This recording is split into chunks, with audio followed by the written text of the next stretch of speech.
Yo, yo, yo, it's the kid, it's the kid, it's the kid, it's the kid, it's the kid. It's your boy here, HH, double to that H here for the Friday Q&A. Friday Q&A. I hope you guys have a meal. Yes, you know what it is. Pasta with Saka sauce, man.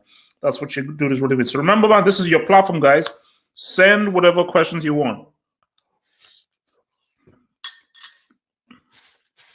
Send whatever questions you want. And your boy HH is here to answer it, man. We've had a quite unfortunate week, man. I'm still feeling the pain of those losers. Chelsea embarrassing me. So, if you know, ask that, go away. Do it. The Europa League draw was made. I have done a video for that. Guys, oh man, there's no better drink than water, man. Water is the drink of life. Also, I think I'm seeing Josh Bonner having a little bit of a view with people about Black History Month. This is what I always say about Black History Month. I don't celebrate Black History Month. I celebrate Black history. You can't put Black history into just a month. It's Black history fully, 100%. So that whole thing of, oh man, February, let's now focus on Black. No. Black history is history fully. So condensing it to a month, I just think it's completely and utterly stupid. But well, Wilder, wow. So go to the first one to put us here for Armchair Critic, who says, why isn't Lothar Matthäus a horseman? He didn't have the level of impact that Beckenbauer, Ronaldo, Zidane, Maradona, and so forth had. He was very good, super player, but you can't say that his impact as a player was at the same level as Beckenbauer, Ronaldo, Pele, Zidane, and so forth. Maradona, regarded as one of the greatest players of all time. Look at what he did with Napoli. Look at he scored one of the most famous goals of all time. Pele, all the goals he scored for Santos, won the World Cup twice, once as a 17-year-old, also signed as a 29-year-old as well. One of the few players to score in 2 World Cup finals. Zidane, you want a World Cup win, you want a Euro win, you want a 3 Champions Leagues as a manager, you want a Champions League as a player. Beckenbauer, you want a World Cup win, you want a Euro win, you want winning as a manager and as a player. You want me to really redefine what it means to be a defender. These are the things that make you a horseman, okay? These are the things that make you a horseman, okay? So it ain't easy, man. It ain't easy being a horseman. Can you see Chelsea playing 4-4-2? 4-4-2. Well, I could, but I'm not sure whether Lampard is the right man to utilize that. I've never been a big fan of 4-4-2. I've never been a big fan of 4-4-2, but in the context of what Chelsea have, maybe it could work. Because maybe if Giroud and Tammy are on the same team together, they could get the best out of each other, maybe. So a 4-4-2 can potentially work. But I do think that, if you're Lampard, 4-4-2 only works if you've got 2 really great strikers. 2 really good strikers. But before other teams try and utilize a 4-4-2, I think sometimes even in some games, Leicester City did utilize a 4-4-2. But remember, when doing a 4-4-2, you're sacrificing a midfielder, and it depends on the kind of 4-4-2 that you play. You could really do a flat 4-4-2 where those guys are just 2 outside strikers, or you could do a 4-4-2 where one of the strikers is pretty much balancing between being in the midfield and being a supporting striker. A little bit of what Griezmann does or what Dennis Beckham did. Armchair Critic, thank you for the super chat again, Mr. Armchair Critic. Your donation to the Football Hot is always appreciated. Do you think Nima can still become a great? No, I think he's done. He's missed the boat right now. He is slowly getting past his peak, and I do feel that boat has sailed. That ship has sailed. To be a great, could have been a World Cup. Remember, Hall of Fame, we have great, we have a legend, we have a horseman. He'll never become a legend. Great is questionable. For him to become a great, it is questionable. Because for me, you see, Totti is a great. Rivaldo is a legend. If Neymar was to retire now, can we put Neymar in the same category as Totti? Really? You know, Neymar isn't sniffing Rivaldo. He's not sniffing Valdo. He's not sniffing Valdo. Okay? So Neymar can never sniff being a legend. That'll never happen. So, but the only chance for him to do this is you have to leave PSG, 100%. I promise you, guys. I promise you. I've done a tactical snack for tier 1 members about how PSG needs to restructure themselves from a tactical tip. But tell this right now, as long as Neymar says that PSG will never win the Champions League. I repeat to you, PSG will not win this year. They will not win this year, especially with Tuchel. Bojan Gamer, thank you very much. So Bojan Gamer, do you spend money trying to get your boy? That's what I want to know. Do you spend money trying to get your boy? Leave me alone. Let a man live. Let a man live. Let a man eat. Yeah? Let a man live. Let a man eat. You know? Let a man live. Let a man eat. So, Joe. HH, why are you bold? First question. So, I am bold because I asked my mom, and my mom says that it is hereditary for all of our guys in our family. I believe I used to wear a lot of hats, so maybe that helped with the baldness as well. And look, man, I just got old. I used to have an afro when I was younger. You know, some dumbass white kids in my school used to sing Afro, man. To me in school, because white guys who didn't see black people much were like, oh my gosh, black man, Afro, hey, Afro man, hey, yeah man, because obviously that's what white guys in the country do when they see a black man for the first time. They think you're Jamaican and think you have afros. So I used to have an afro, but right now my afro ain't there anymore, and right now I'm embracing the whole baldness. Hence why whenever I'm going out or I see people, I just do the whole roots one bald thing. So that's how I roll.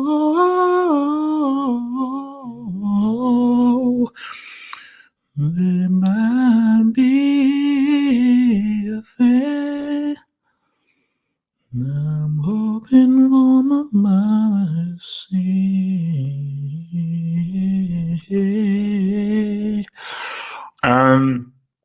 Balding is too high testosterone. Hey, there you go. So my testosterone is popping, man.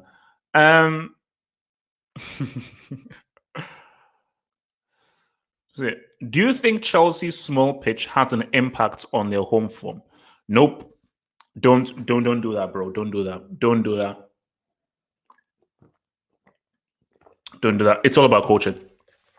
Forget about the pitch, because Chelsea, at the end of the day, it's all about coaching. It's not about the size of the pitch. It's not about the stadiums and everything. It's about how you train your team, how you coach your team, and how you set your team up. What manager continually changes their central defensive pairing constantly?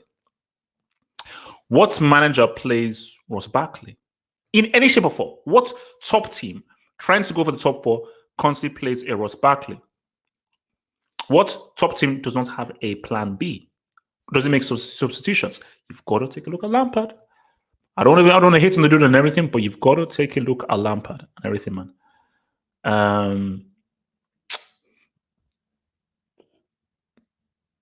Interesting. It says that. So BD says that, no, I'm African. I've never considered myself African American. Interesting, though. That is interesting. And I always think the whole African American thing. Basically, do you know what's really stupid? Countries, races, and stuff. But you know what? This is an amazing thing that my mom said.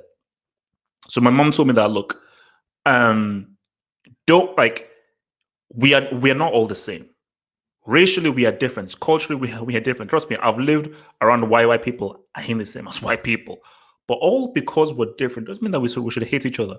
We should embrace our differences, which is why I always say, like, whether you have a girlfriend or your wife, you don't want your girlfriend to be into football. Women don't understand football the way that men do. They simply don't. It's like that's so. What she wants is you want someone who is a woman. She's into female things, into male things, because that's difference is what makes relationships and whole things exciting, man. But to his point here is that, yeah, I mean, I always find it weird about how some African Americans are like, oh no, man, like, what this whole Africa thing, man. No, African American isn't a culture and everything, bro. Okay, so African American stems from Africa, and you really think flipping white America gives a damn about your ass? I don't think so, bro. So flipping wise up.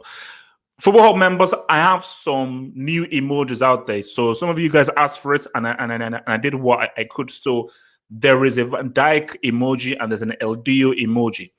There's a Van Dijk emoji and an LDO emoji for the Football Hub members out there. So you can ride in through them, man, for all those dudes in there, man. So Budget Game again says, what's your favorite hairstyle, afro or dreads? Neither. My favorite hairstyle is bald. Simple but yet effective. That is the best hairstyle. Simple but yet effective, man. So will Arsenal get relegated next year? I have no idea. But no.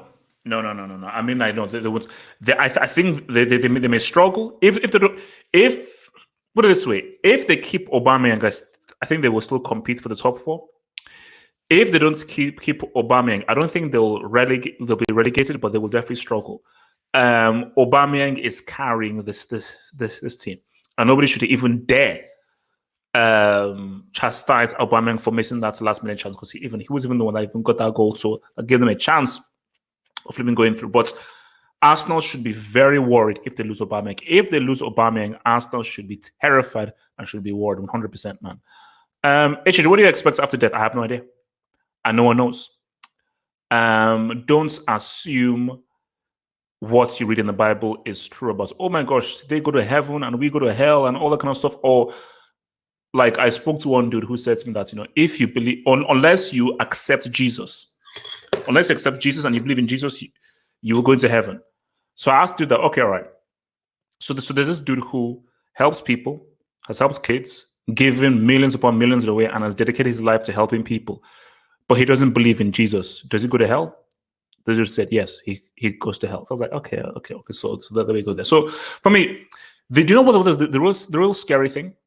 We don't know. We don't know. And that is what's really scary. We don't know. Humanity is just this little itty-bitty thing. We think was so important. We think was so cool. We think that we've got dominion over everything, when in fact, bro, if you look at the timeline of the world, who knows how long this world has been going for? Maybe this world has been riding for billions upon billions of years, and we are just at a very small point in time. So what's really scary is probably how insignificant we are. That's what's really scary, about how insignificant we are. So,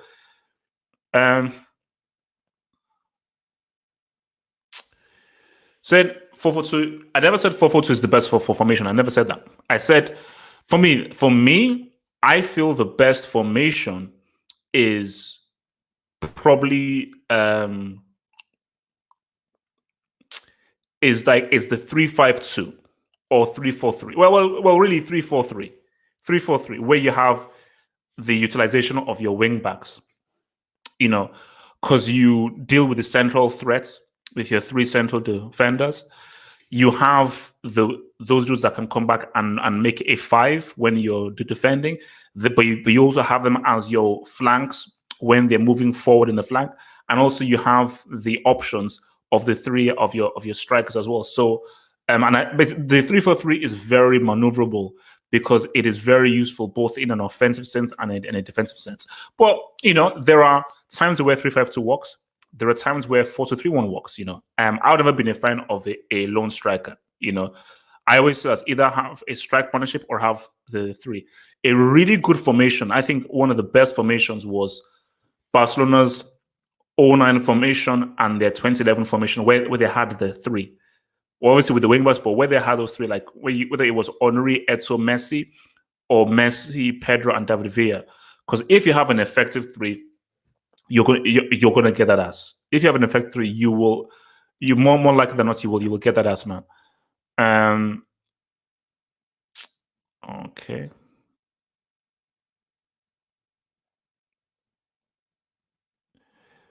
So we do know it's all in the Bible, HH. How do we know it's all in the Bible? Are you saying that the Bible is fact?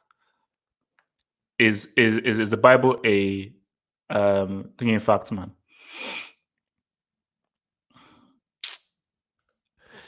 Is Joshua versus Fury the biggest heavyweight fight?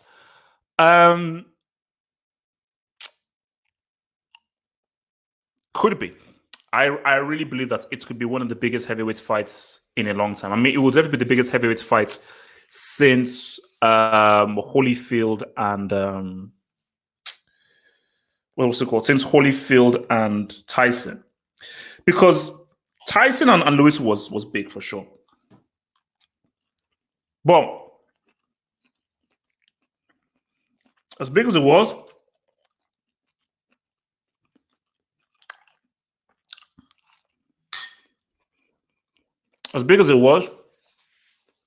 Tyson and Holyfield, no, Tyson and Lewis, Tyson wasn't at his best. That's what broke my heart. I knew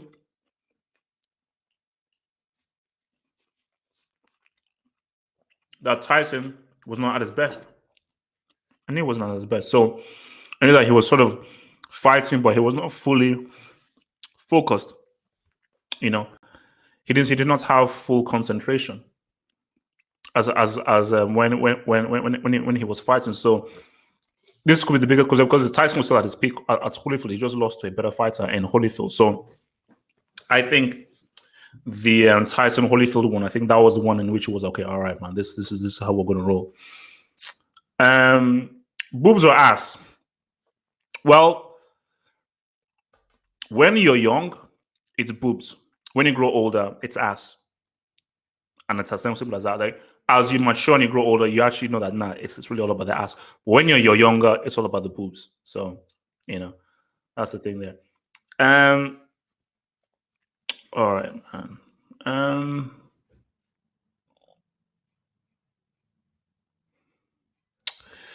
Says Leah Lewandowski is out for 1 month, not 2. Yeah, he's out for 4 weeks. I mean, no, yeah, that could be a big boost for Leipzig and for Mönchengladbach because, I mean, let's see what the table says, man. So Bundesliga table. So yeah, could be a boost for Leipzig. So Leipzig are on 48 points. Dortmund are on 45 points. So 6, 7, 8, 9. So for Dortmund and for Leipzig, man, these are key games.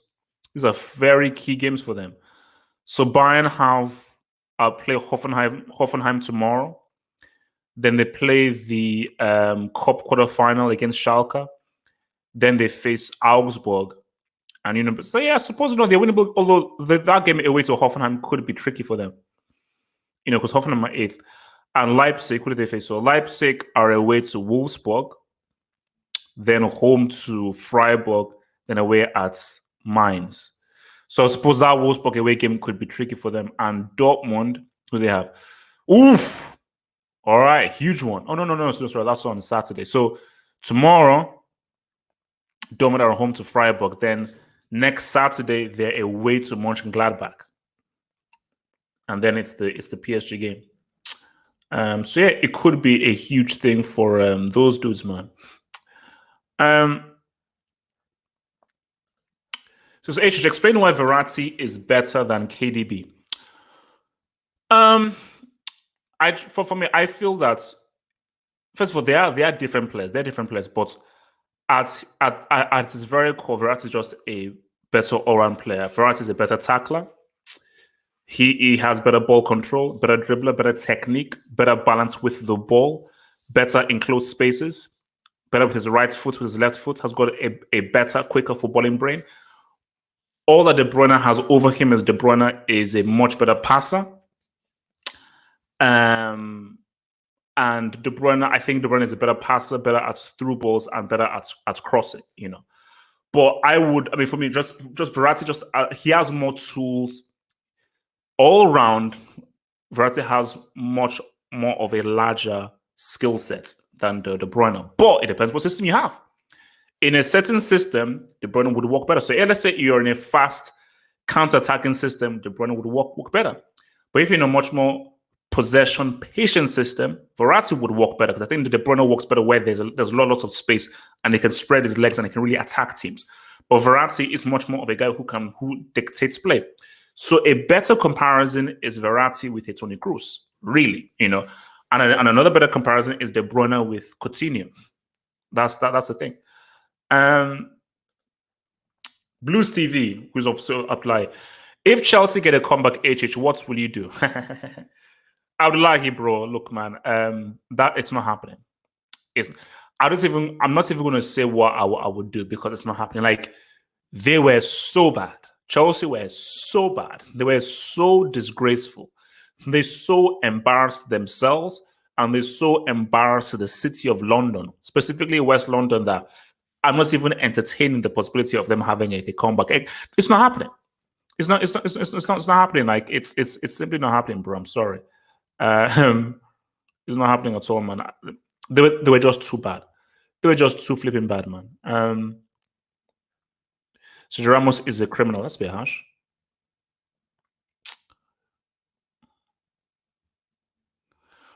Okay. This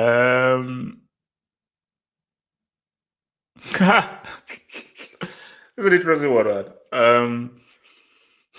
Why are black people so hated? I think, no, look, this is a loaded question, man. This is a loaded question, man.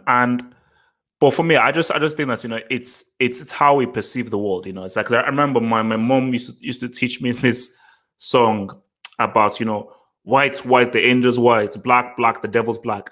And the world, remember, this is a white man's world, and the white man has created the dimensions of this world and really built the foundations of how this world functions, and they created this whole mindset of that, black is ugly, black is unwanted, and white is much more favorable.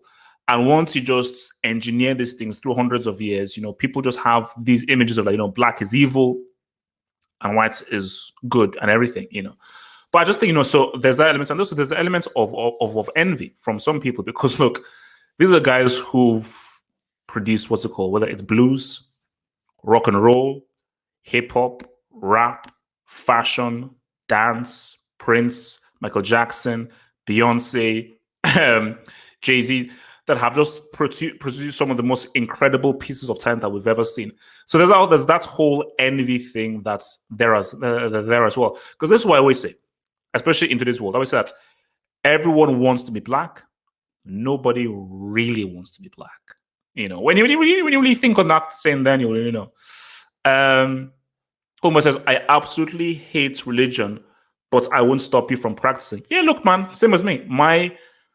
I am not religious. No, I'm spiritual. I am spiritual. I do believe in prayer. I do believe in the concept of a creator. So I do believe in that.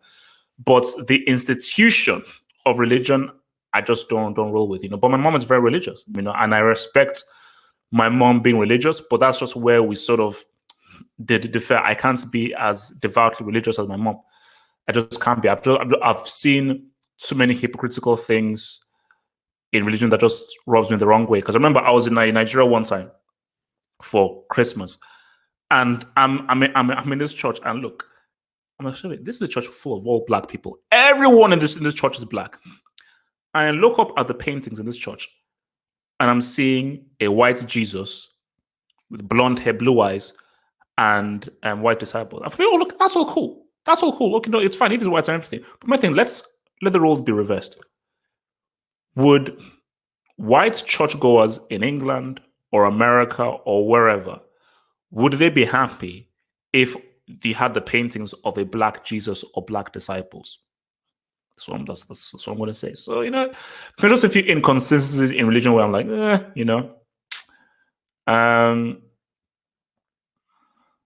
all right, let's see. Let's see what else you guys are seeing.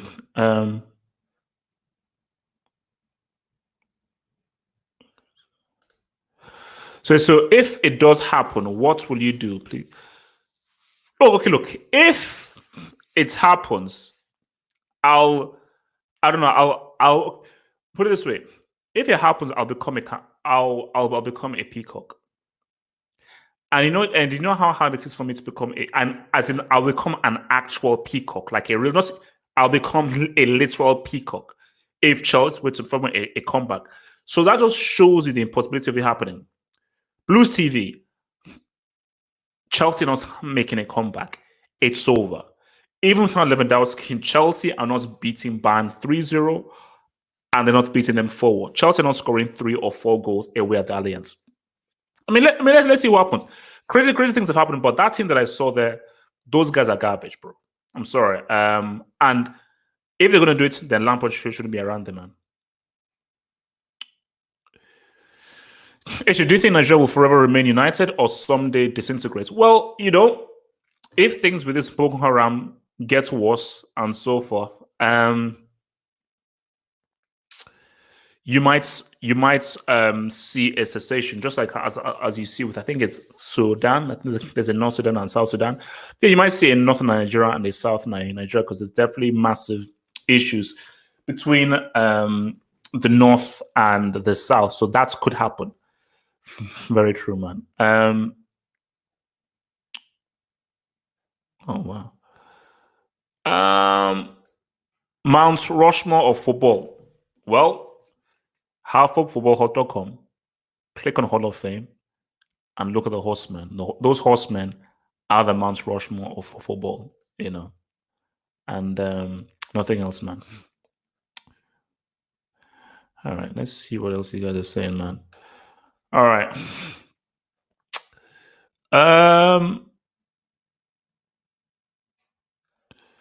So what's your goal of the season so far, HH, man? Oh, yeah. Levante's winning goal against Real Madrid. That was an insane goal. That right now is goal of the season. That was an absolutely insane goal.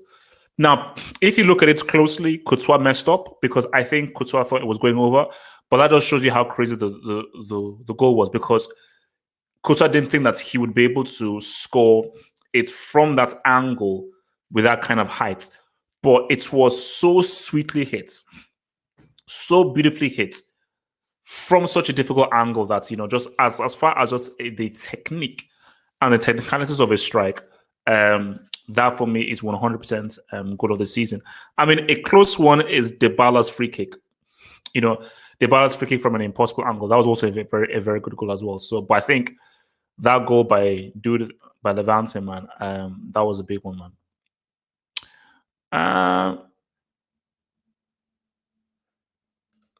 That's interesting. Why can't they just depict Jesus' branch like you? That's the issue with religion. Facts. And you can't deny with that. Facts. Jesus had brown eyes, olive skin, and curly hair. That's a fact.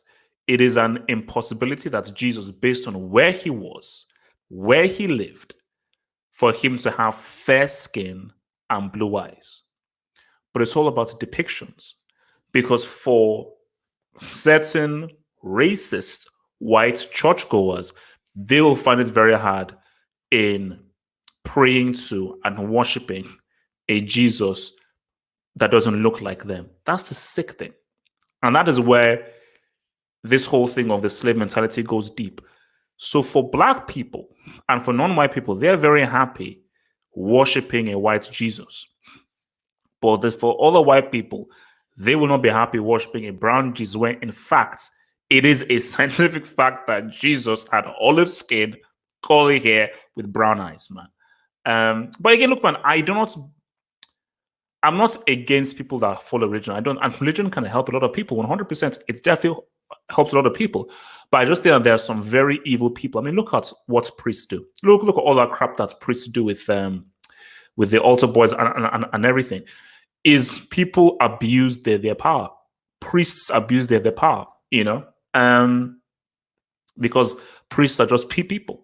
At the end of the day, they just like read Machiavelli. Man is fickle by nature. Shout out to your boy Machiavelli, great book, The Prince. Man is fickle by nature. So yeah, man.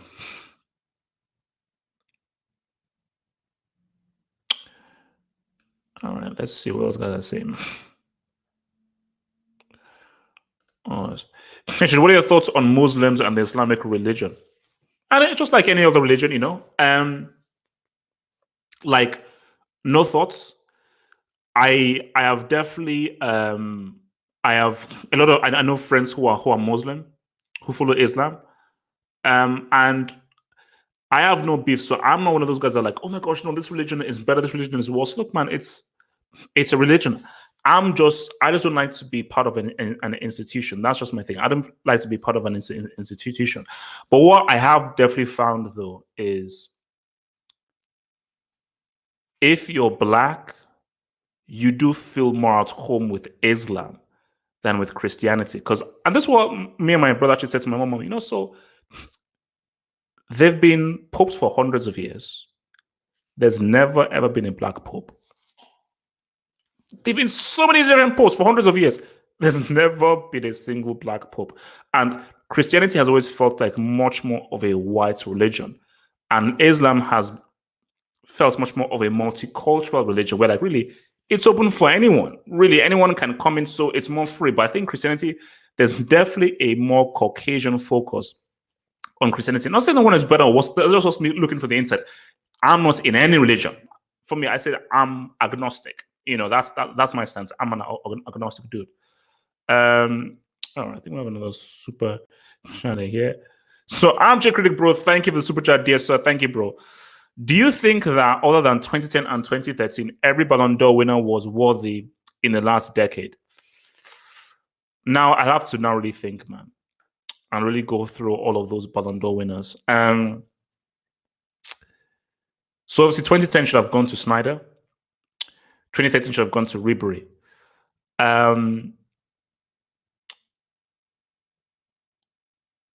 In the last decade. So let's just see. List of Ballon d'Or winners. List of Ballon d'Or winners. That's actually a good thing to go through. Okay, look. I was going to say something bad, but I remember that we're living in a different era now, man. So beautiful. Here we go. Oh, this is beautiful. So 2010. Let's go through this. So 2010, you had Snyder wasn't even a finalist. Snyder wasn't even a finalist in 2010. So Messi finished first, then Iniesta, then Xavi. In 2011, you had Messi, Cristiano, and Xavi. So 2011 was Messi. So what happened in 2011?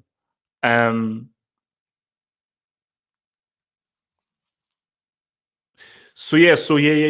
I get it. So 2011, that would have been after the World Cup. So that would have been remember that this was this is when they won the what's it called again? When they won the freaking Champions League in 2011. All right, for Messi, I would say fair enough. 2012. There was another one. We will come. So 2012. What happened in 2012? So 2012 was Euro 2012, and that was also Chelsea winning the Champions League and Chelsea getting to the semis. Now, was that when Messi broke the goal scoring record in 2012? Because I'm thinking that Iniesta might have to say what's up, because Iniesta was money that year, and he was very critical for Spain winning their third international trophy in a row for Euro 2012. So 2013, Oh yeah, I think this was the year where Cristiano scored that like. Oh sorry, yeah, 2013. Yeah, Real should have won it 100%. So that was where Real should have won. 2014. Yeah, that is in the season now. This was where it was stupid because this was the World Cup. This was the World Cup. So for me, but remember, this was also the Champions League. This was also the Champions League. So for me, World Cup has to weigh heavy. I would have given it to Neuer. I would have given it to Neuer. I think based on just what he did in that World Cup, especially in that Algeria game, I'd give it to Neuer. I'd give it to Neuer. I'd have given it to Neuer. 2015, yeah, it's supposed to give it to Messi because obviously they won. Yeah, that was the treble. 2016, yeah, Cristiano deserves it because that was the Euros. 2017, yep, that was Real Madrid. And that's where Cristiano, I think that's one of his best seasons for their run. So yeah, he deserved it there. 2018, what is that? So I think pretty much all of those. But I do feel though, 2014 should have gone to Neuer. 2011, no, sorry, 2012. I'd argue you give it to Iniesta in 2012. So those are the ones there, man. All right. Thank you for the super chat here, Mr. McNally. Thank you for the super chat, Mr. McNally.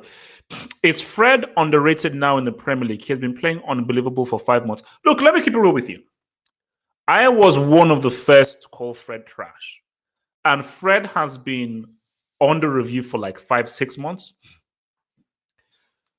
Fred deserves his tier 3 status now.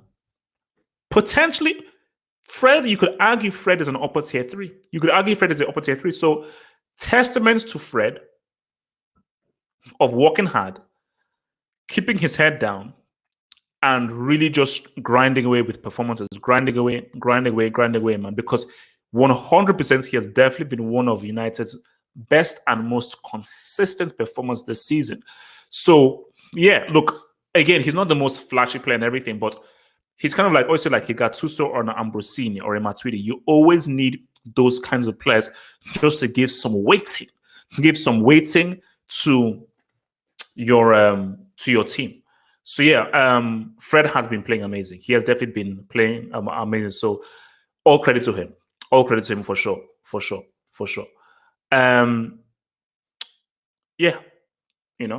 Credit to that dude, man. Yeah, team battle will be returning very soon. There were no football battles this week because man, I was too busy doing this whole Champions League stuff, man. So, and I'm doing Champions League stuff and also doing other half ups hot reviews as well for the channel as well. So lots of stuff to be done. All right.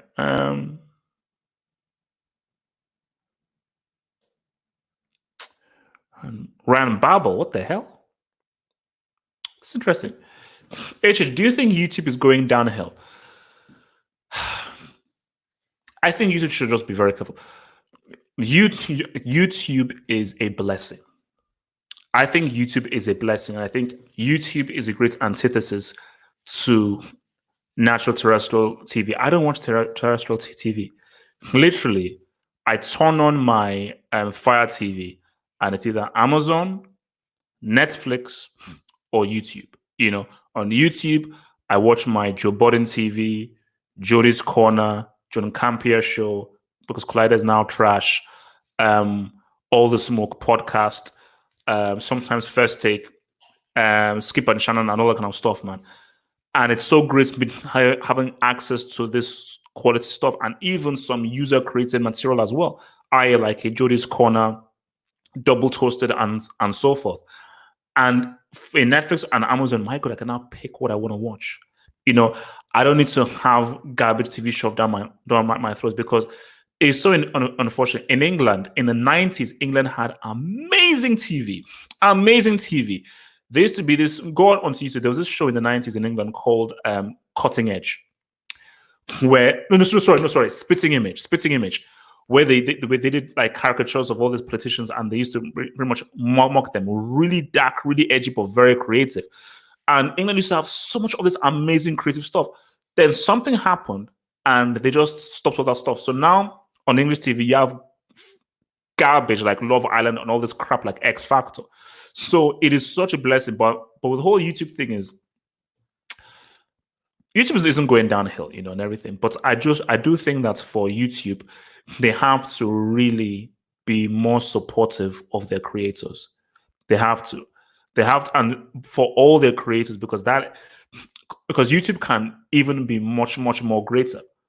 So based on just how you can get content out to your subscribers, how you can communicate to your subscribers and so forth, the ease of which you can make sure that you know when uploads happen. Because for me, like, there are times when, like, oh my gosh, this guy has uploaded something. I totally forgot that you uploaded something, because it's so hard to find out when you've uploaded stuff and everything. So yeah, man. But I think that but you know what I always say? People thought Microsoft would just dominate all the time. Then Apple came. People thought that iPhone would just dominate all the time. Now most people say, actually, no, the Samsung phone is actually probably better than the iPhone. So there will be a competitor to come. And as crazy as it sounds, a competitor is going to come. It's just that it's going to take a while, and it's to make the competition will come in a different sense. It will come in a different sense. Remember MySpace? We all thought, oh my gosh, I don't know how old some of you are. Everyone thought that MySpace was a thing. I remember MySpace was the user navigation was garbage. It was Class B brick garbage. The navigation of MySpace, but it was all we had. And that's how we put up our musical tracks. But then came Facebook, then came Twitter, then came SoundCloud. That just killed MySpace. So there is this, and competition is healthy. Competition is healthy.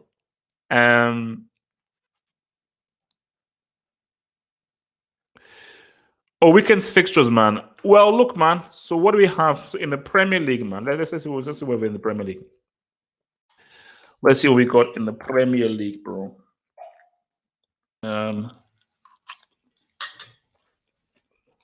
So in the Premier League,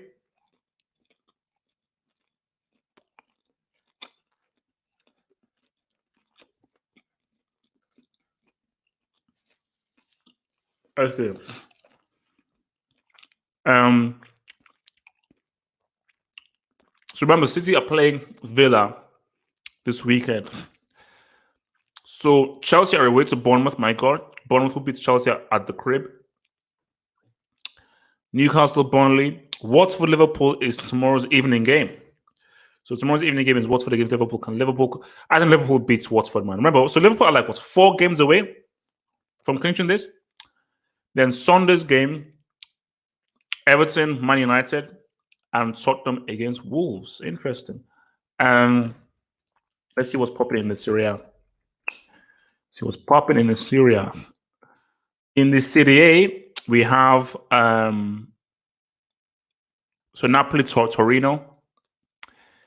So yeah, Juve, Inter. But remember, Juve, Inter on Sunday is going to be played behind closed doors because of this whole virus thing.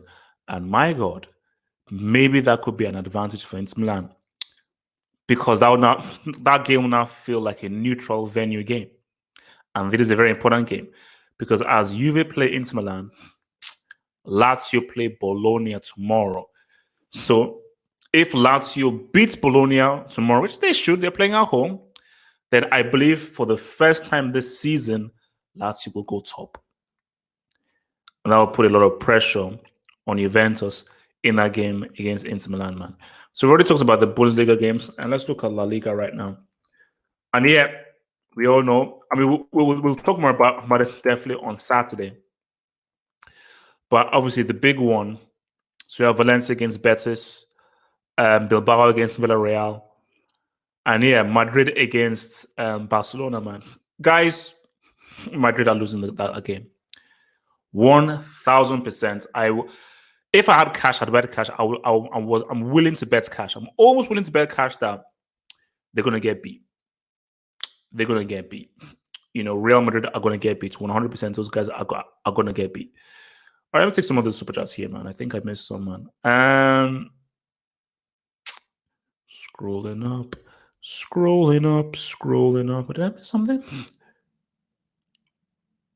Okay, no, I think I got that. All right, let's see. Thanks for saying Friends sucks. Friends doesn't suck. It just sucks for me. My sister was a huge fan of Friends, and my brother was also a big fan of Friends. For me, Friends for me, like, there were a few funny moments. Give me Fresh Prince, give me Martin. Give me Martin and Fresh Prince over Friends all day, every day. Friends, it just wasn't my thing. I appreciate the writing and so forth and the consistency they had. Friends just wasn't my thing, man. I mean, nah, it just wasn't my thing. I haven't yet finished Dragon Ball Z Super. I know I need to do a review of the Broly film. I need to do a review of that. Thank you very much. I need to do a review of that. I will do a review of that. Let me hit the super chat. Have you watched Naruto? If not, will you? Naruto's long, man. Naruto's long. I am in the midst of Demon Slayer. So I need to finish Demon Slayer. Then I'm going to go to Hunter x Hunter. And then I'm probably going to then give a watch to Full Metal Alchemist, because I'm really liking Demon Slayer. See, Demon Slayer is my kind of thing. Because it's very Japanese. Give me a samurai sword, I'm in. Give me a samurai sword and your boys in. Give me a samurai. I'm very simple. I'm a samurai merchant. I'm a full-on samurai merchant. Give me a samurai sword and I'm in. I'm fully in like Glenn. I'm fully in like Flynn.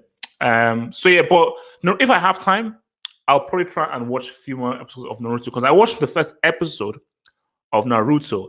I did not have a flipping clue what the hell was happening. I was like, what were they? Believe this. I was like, wait, what the hell is happening here? So, but definitely need to watch a lot more to really find through, man.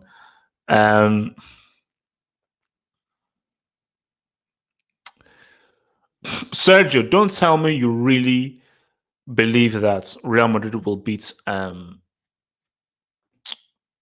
don't tell me that you think that Real Madrid are going to beat Barcelona. Don't. Just don't. Please don't. Please don't. Which one of you watched Better Call Saul? Which one of you guys watch Better Call Saul? I want to know. Which one of you guys watch Better Call Saul? Also remember, Football Hall members, I will be doing a special stream for you guys. I need to figure out what day that stream will be, but I will be doing a specific special stream for Football Hot members. Just wait for when that is, and then I will give you guys a shout out for when that thing will roll, man. But I'll be doing that, man.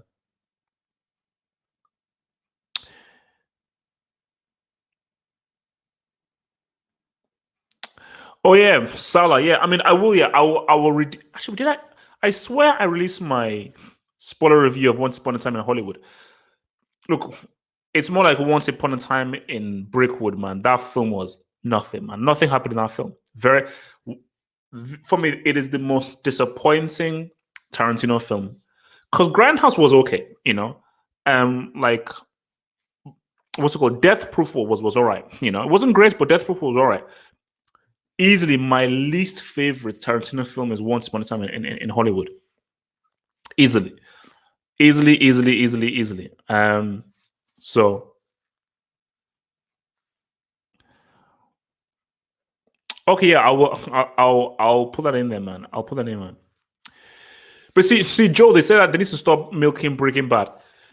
Better Call Saul isn't milking Breaking Bad. See, that trash Camino with that trash character Jesse was milking Breaking Bad.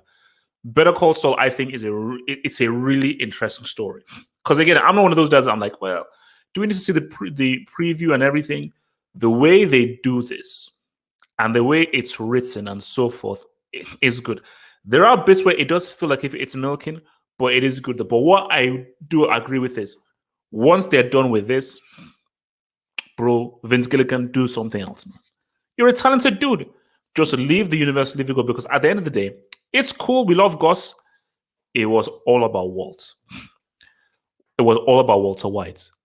All the characters around Walter White just helped to enhance him. But everything went through Bryan Cranston's incredible performance. That was the heart and soul of the entire show. That was a heart on show on Soul the entire show. Because look, Bob Odenkirk is doing a great job as Soul, and I'm really enjoying the show. But it ain't what your boy Walter White was about, man. It ain't what your boy Walter White was about. That's the thing. Yo, what up, man? What up? What up? What up? What up? What up, man?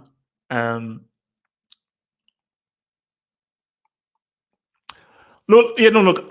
I've filmed my episode 1 review of Narcos Mexico. So Narcos Mexico is my thing, man. So that's my thing. So let's see. Should we be surprised if Liverpool lose to Atletico? Yes. Yes, we should. We should. It wouldn't be a big shock because it's still Atletico. They still have a pedigree and they're still Champions League finalists. But it would be surprising and it would be a shock because Atletico have lost key players.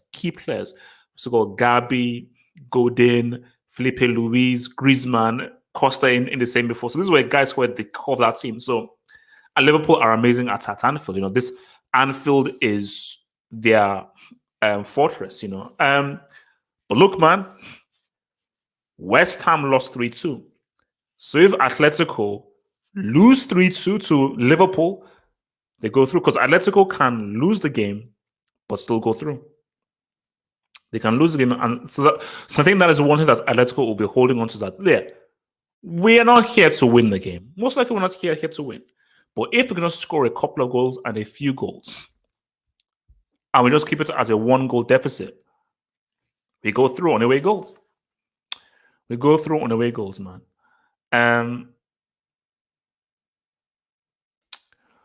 What do you recommend to watch this weekend? If you can get a hold onto it, watch the Office Space or the Director's Cut of Aliens. Those are my 2 movie recommendations for you. Either Office Space or the either Office Space or the Director's Cut of Aliens, man. That's what I'd recommend. So I saw a pretty good one here, man.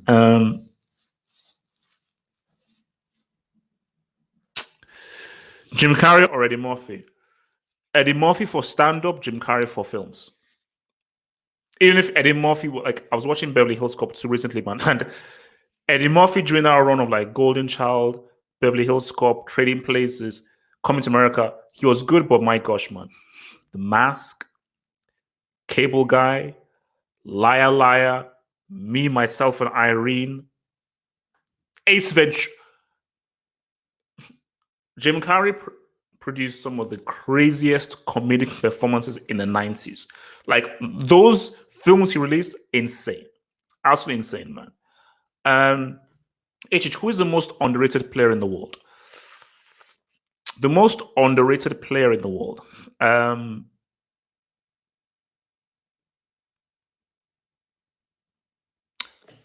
Thomas Partey. Yeah. Because I think people are getting onto Son right now, Branson is spinning off the ball. Thomas Partey doesn't receive enough appreciation.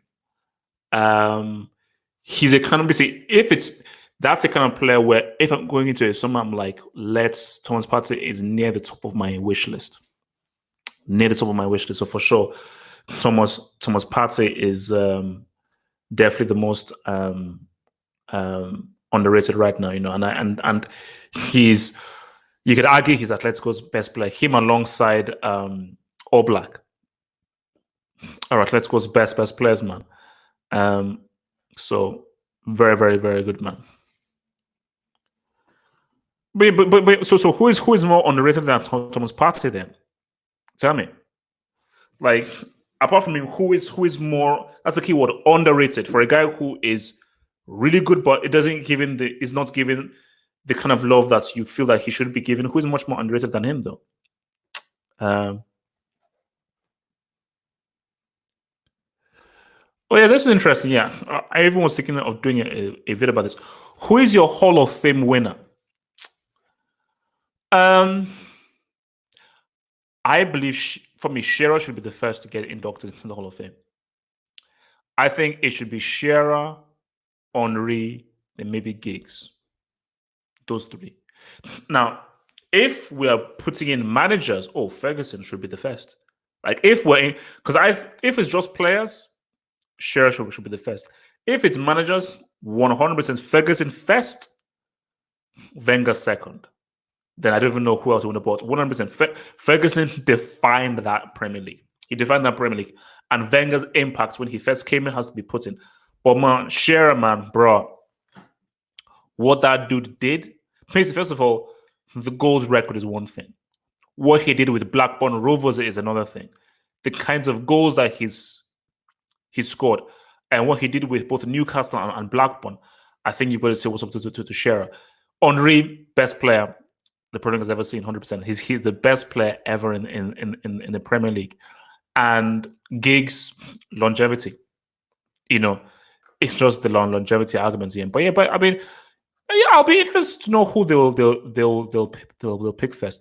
But I mean, it's down to votes, and I do believe that if it's down to votes, I will be surprised if Henry doesn't get the most votes, because I think Henry was one of those players that even opposing teams loved him, similar to Ronaldinho, where even if he's not on your team, you still love the dude, And that's the thing, and it's like, how many players do we even see like that? I mean, maybe you could argue with Messi, like opposing fans don't like Cristiano. Opposing fans hate Neymar.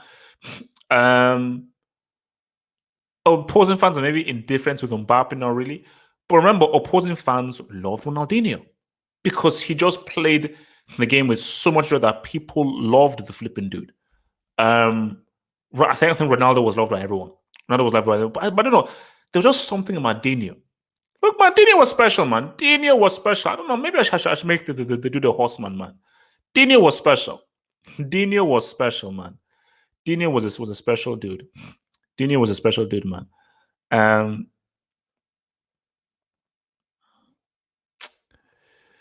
Top 5 best players I've ever seen. Top 5 best players I've ever seen. Ronaldo, Ronaldinho, Okocha,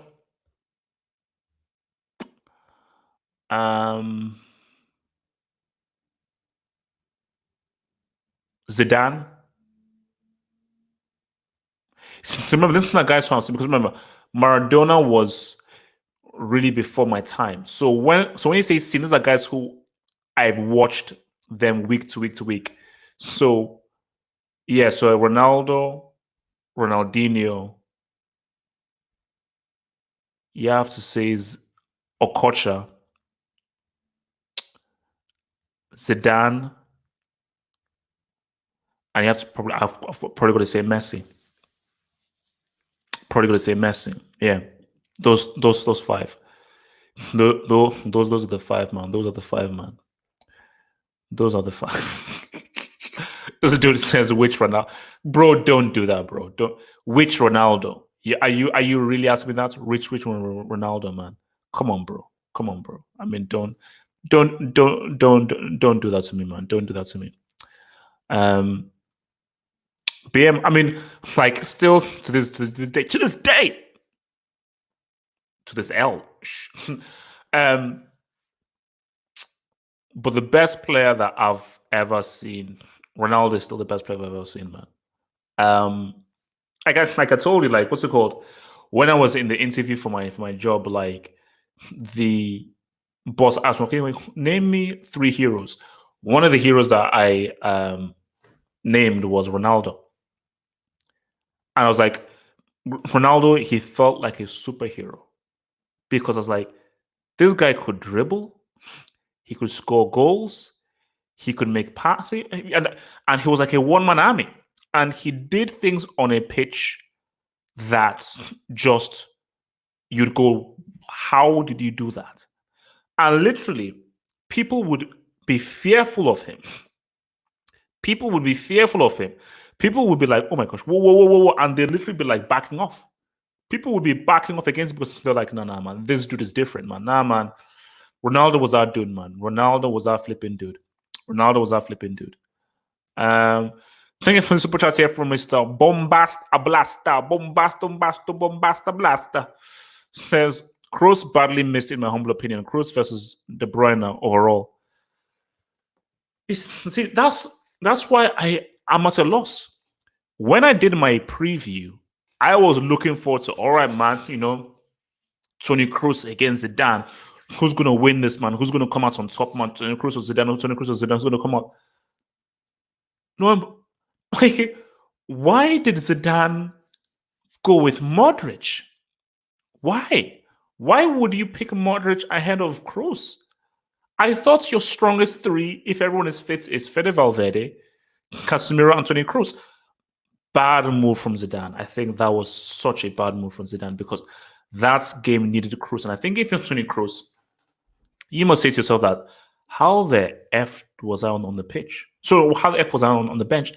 And how well did Modric really play? Modric, for me, I'm sorry, he can't start, man. He just isn't the same player. Like, he can still make a few passes here and there, but he just doesn't have the range of passing and the consistency of his passes that he once was. And it happens, he's grown older. He doesn't have those things, but it makes no sense how Zidane did not have Toni Kroos in that game. Toni Kroos is one of Real Madrid's best players this season, him alongside Benzema. How he did not play the way he did was a mistake. Andrew, thank you for the super bro. What's Ronaldo better than Messi besides pace and skills?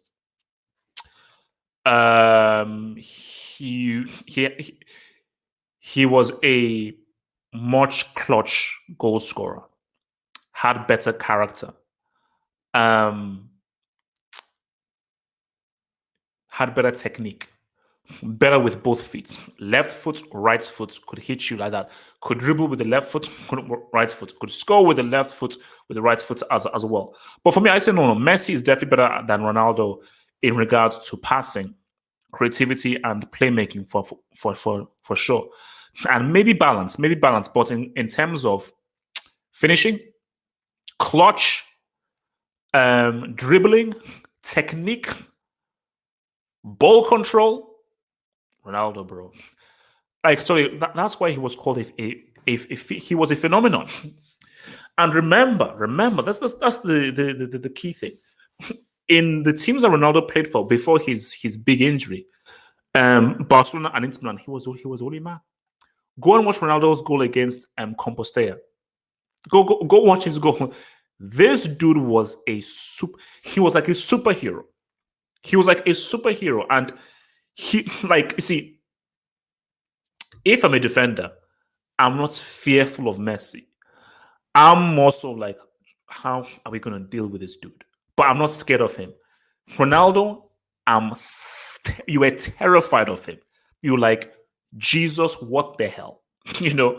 And for a whole country's hopes to be on your shoulders as a 21-year-old is crazy. And to be the top scorer and win the World Cup for your country at the age of 25. At the age of 12. Guys, man, don't get me started on Ronaldo, bro. Don't get me started on Ronaldo. I'm sorry. Ronaldo is my guy, man. Please, man, don't get me started on the boy running, man. Super chat here from Mr. Steph Antoniade says, told about Olympiacos since the CL, too much heart. Yeah, man. I mean, so I'm not sure whether I remember you saying Olympiacos would win, but shout out to Olympiacos, man. They did really good. Very good game plan. I always felt that. See, the longer that game went on, I was like, Arsenal should be worried. But I thought Arsenal would eventually go through. And when Aubameyang scored, I was like, all right, they're cool. But look, man, Arsenal is the gift that just keeps on giving. Specifically, their trash the defense, man.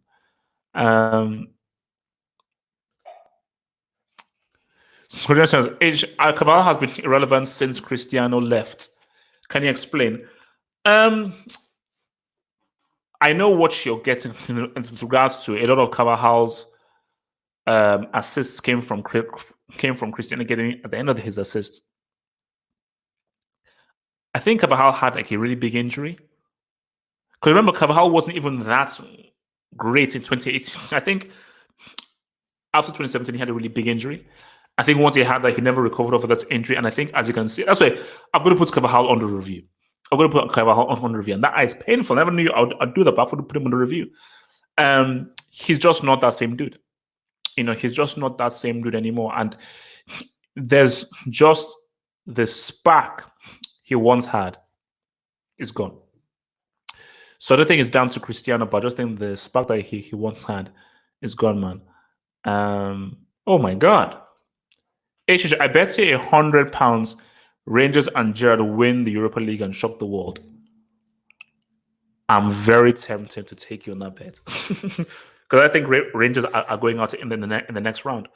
But I'm very tempted to take that bet, because that is a stupid bet to take.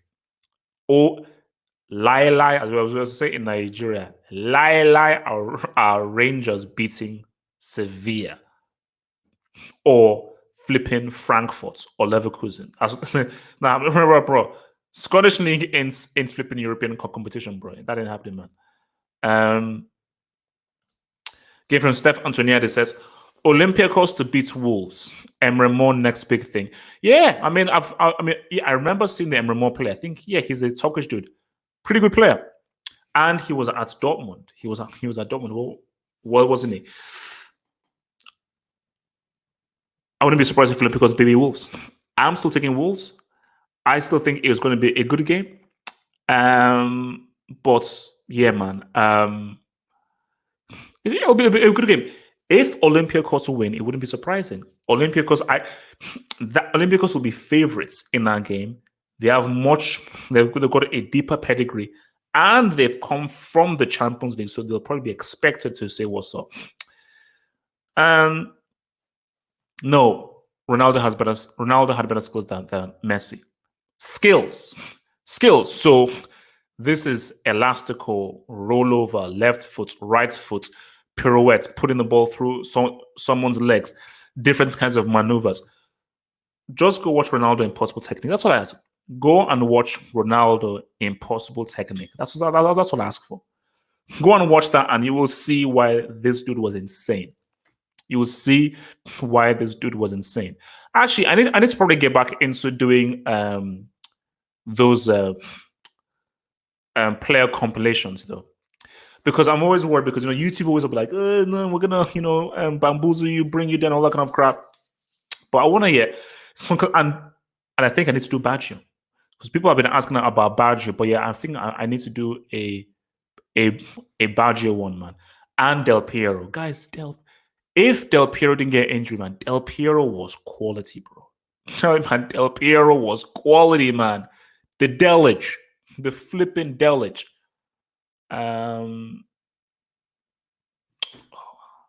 Jeez, I just had deja vu. I just had a bit of deja vu. My God, yeah, I just had deja vu. Damn. Deja vu, man, as I say, a glitch in the matrix. Yeah, I've heard about Haji. Is that Haji's son? Stevie Gerrard. Yasir Saeed, HH, one day, God will question why he hates Cristiano. Shakes my head. I don't hate Cristiano. I don't know how many times I'm going to say this. Yes, I think he's arrogant, and I don't like arrogant people, but that's one side. I don't hate the dude. It's just that for me, Cristiano doesn't excite me. He doesn't do things in a game that make me go, wow, this is amazing. If all a guy does over 90 minutes is put the ball in the back of the net from 5-6 yards, that's all well and good. That doesn't excite me. What excites me is, wow, this guy beat 4-5 players. This guy made a 40-yard crossfield pass. This guy created amazing plays. This guy's made raising tackles. This guy is fully involved and doing amazing things for a large part over 90 minutes. That is what excites me. Cristiano as a player doesn't excite me. A guy that just scores goals from 5 years, 4 years does not excite me. I'm sorry. So he's not a player that I look to and I'm like, man, yeah. Messi does extraordinary things on a football pitch. Neymar can do extraordinary things on a football pitch. De Bruyne does amazing things on the football pitch. He didn't only want Zaha does amazing things on a football pitch. Van Dijk, for his position, does amazing things on the football pitch. So Koulibaly does amazing things on the football pitch. These are all guys who, for me, I'm like, wow, man, what you're doing over 90 minutes on a consistent level is flipping amazing, man. If a dude just shows up, puts a goal through 6 yards, hardly does anything for 90 minutes, how am I supposed to be excited about that? So, look, man, it is what it is, man. You know, yeah. See, Cristiano at United was flipping amazing. You know, that's when he was there, I was like, look, this guy is flipping incredible because that guy over 90 minutes was causing havoc. The guy, he was doing skills, he was doing step overs, counter attacks, he was making passes, he was doing crosses, he was stretching plays, he was fully active and doing things. So back then, I was like, yeah, man, that he was good. But as of right now, I'm sorry, Cristiano is not a player that I find exciting. You know, he doesn't. It's as simple as that. He doesn't excite me.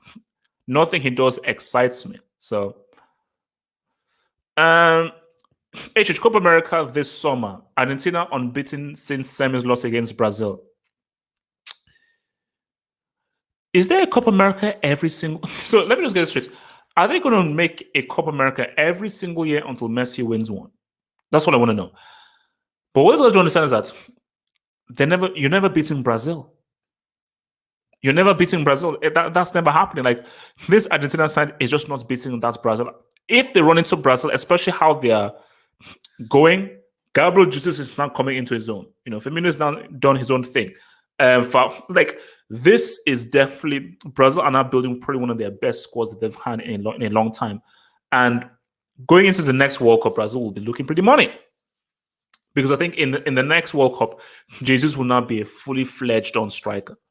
And people are sleeping on when Jesus collode Vincent's company for the and which should have been a penalty.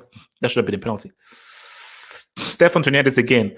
Olympiacos tactically baptized Arsenal at their crib.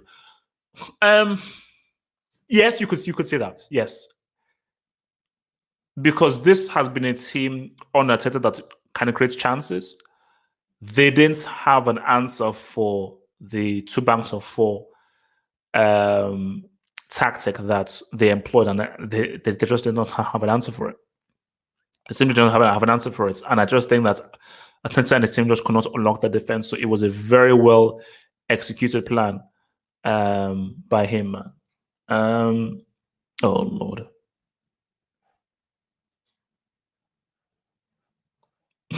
Yes, man.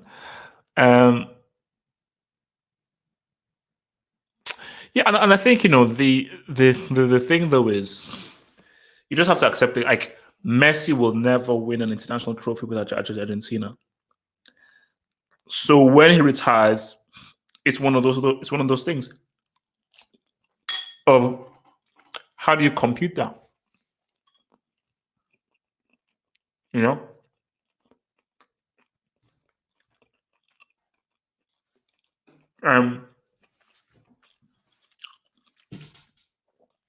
What was it called? Maradona won two league titles with he won 2 league titles with Napoli, and they won the World Cup. That's big time. That is full and big time. Why does this thing go low, man? So that's my thing there, man. It's like you can't sleep on dude, man. What the heck? You cannot sleep on that flipping dude. And so when all is said and done, people just have to say to themselves that, where do you now put Messi now? If he can't win, if he ends his career without winning an international trophy, how good can you put him? How good can you really say he is if he's never won an international trophy? Can you still be an all-time great? That's what you have to say to yourselves. That can you still be an all-time great if you've never won if you've never been able to win a single international trophy. As I said, like Messi, he's the greatest club football player of all time, easily. Zero, and this is just me being facts. This for me to say that, as I've said, Messi is one of the top 5 best players I've ever seen. 100%. He's one of the best players I've ever seen. But we can't deny the fact he's never scored a World Cup knockout goal, and he's never won a. And it'll be like so, and he has never won an international trophy. He's never won an international trophy. So, what does that mean? Again, you just have to say to yourself that people will be like, "Hey, who cares? World Cup, who cares? Copa America, who cares?" It's still a trophy, so it's still important. Yes, said HH. Do you have to win the EPL to be in the Hall of Fame? Probably yes. No, I don't think you do. I think Hall of Fame is who were you as a player. You know what? That's a great question. I fully believe David Ginola deserves to be in the Hall of Fame. David Ginola deserves to be in the Hall of Fame. Let me even tweet that out, man. So let me tweet that out. So even though Ginola never won the EPL, he deserves to be in the EPL Hall of Fame. Yeah. No, I don't think they should do that. I mean, for me, you know what? Zola deserves to be in the Hall of Fame because you have to look at what impact did he have on that league? What was the kind of impact you had on that league? Because I believe, correct me if I'm wrong, I believe Allen Iverson is in the Basketball Hall of Fame. I believe he is. And if he isn't, he should be. Granted, he never won the NBA championship. Almost everybody will admit that Allen Iverson is one of the most beloved basketball players of all time. Easily. He's easily one of the most beloved basketball players of all time. Even people who are opposing fans were like, nah, man, Allen Iverson was that dude. Because based on the impact he had on the court and off the court, you know.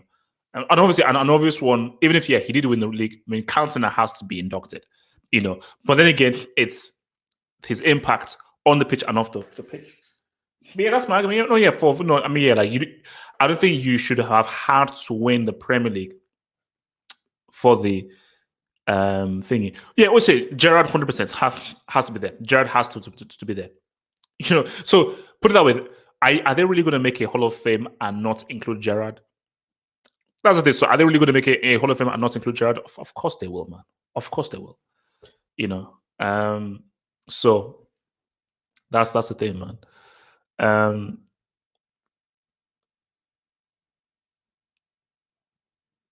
Of course they will. So I mean, that's what I said. So like non-winners of the Premier League, I mean, Gerrard, you've got to put Gerrard there. You've got to put Zola. You've got to put Ginola. You know what? I'd make an argument for Di Canio. I'd make an argument for Di Canio. Some may even say Ledley King. You know, some may even argue Ledley King. Should he? Maybe not. But some may make an argument for Ledley King. Some may make an argument for Ledley King. So yeah, man.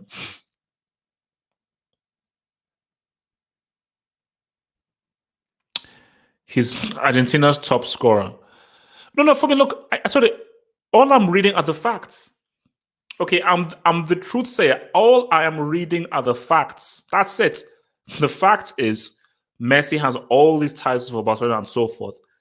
He doesn't have a World Cup knockout goal and has never won a single international trophy for Argentina in one of the most talented Argentina teams of all time. So I don't know what to say, man. Oh, armchair. Oh, did I miss a super chat? Let me check it right now. All right, here we go. Any arguments against Messi is based on team trophies.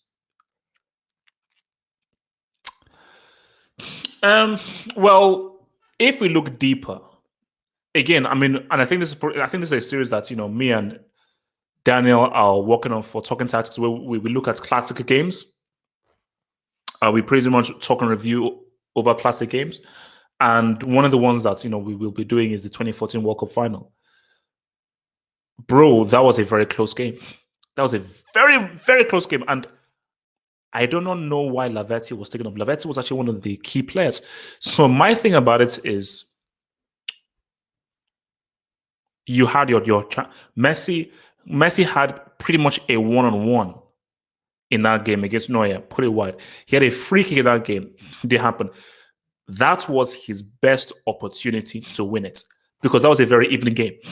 That was a very even game. Sabella created a team that was built for Messi, but you know what? Make it happen. Make it happen. Look at it. It took Germany like 160 minutes for them to get a breakthrough. The same Germany that gave Brazil 7. So that was the perfect. Because remember, okay, I agree. Sampoli was a break and so forth. That's why I said 2014 was where Messi could have finally put the full stop on saying, I am the greatest of all time. Because if he had shown up, scored the winning goal, led Argentina to that World Cup win, then you hold your hands up and say, this right here is the greatest player of all time. And even Maradona will have to be like, well, I mean, see, then there'll be a stronger argument, but Messi's arguments would be so strong. So if you were able to score the winning goal, the key goal that made Argentina win that World Cup, plus all of what you've done for Barcelona, the arguments will be too compelling. Like, yeah, this is the great. Based on just what he's done and how he is as a player and how he has totally redefined the game as an individual.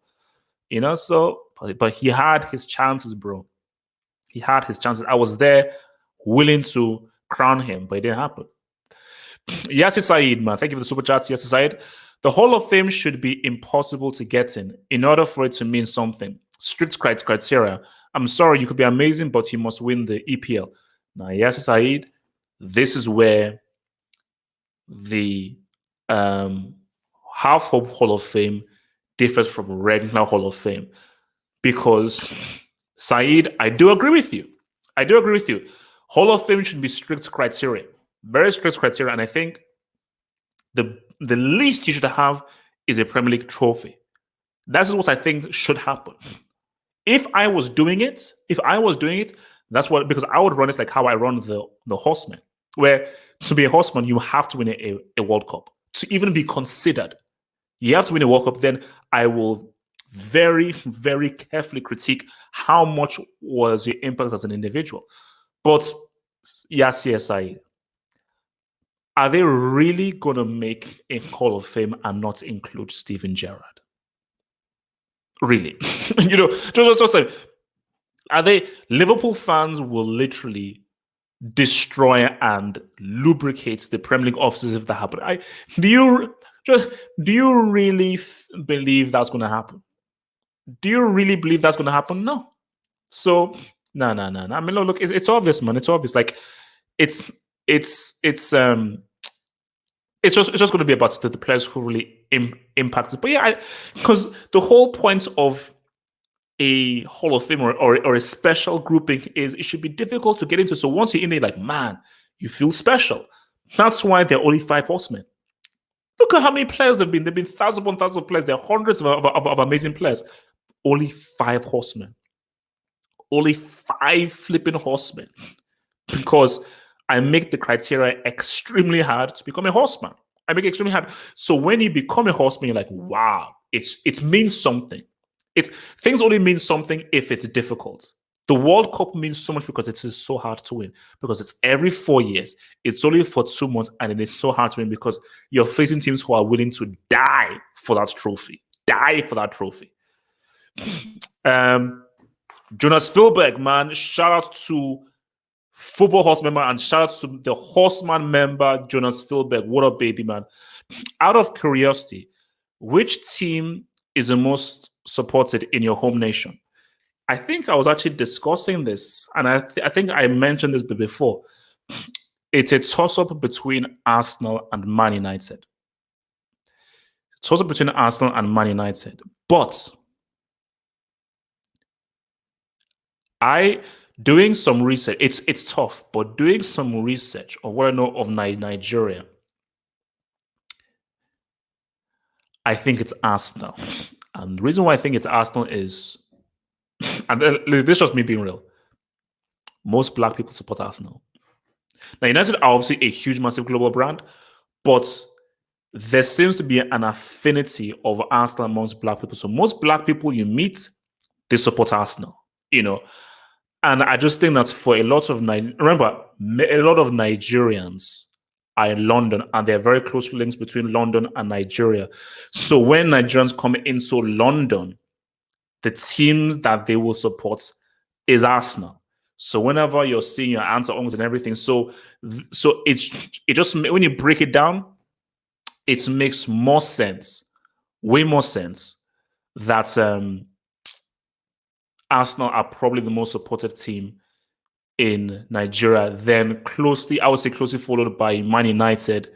Then I'd then say Chelsea.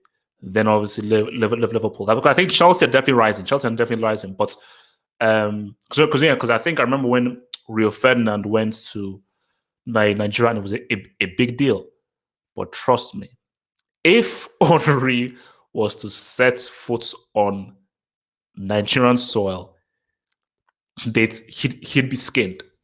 He'd be skinned fully. Like they'd skin him.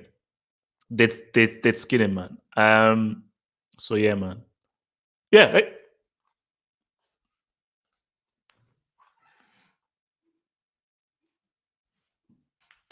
I mean, like, yeah.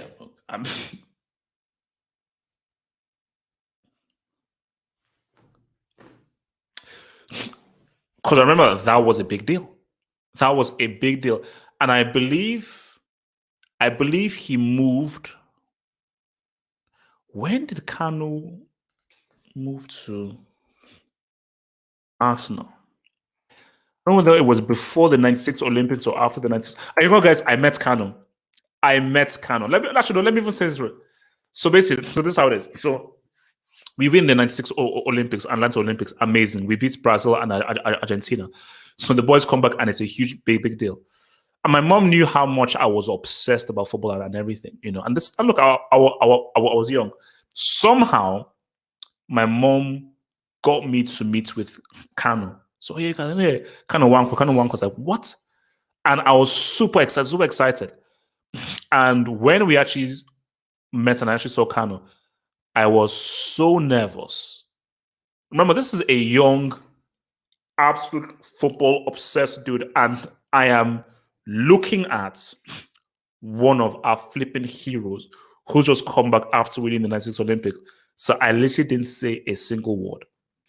I was too nervous, so I was just fully quiet. Because obviously, like, I'm naturally quite a shy guy. I know it seems crazy, but I'm actually naturally a shy guy. So when I was like, because in my mind I was like, oh my gosh, he's there in the flesh, and I just didn't say anything, you know. So yeah, that was crazy, man. I don't want. Yes. So Kanu Wanko moved to Arsenal in '99. So he was still playing for Inter Milan. And I think that was around the time he had that hole in his heart, that whole heart surgery that he had. So thank God that he was able to come through that.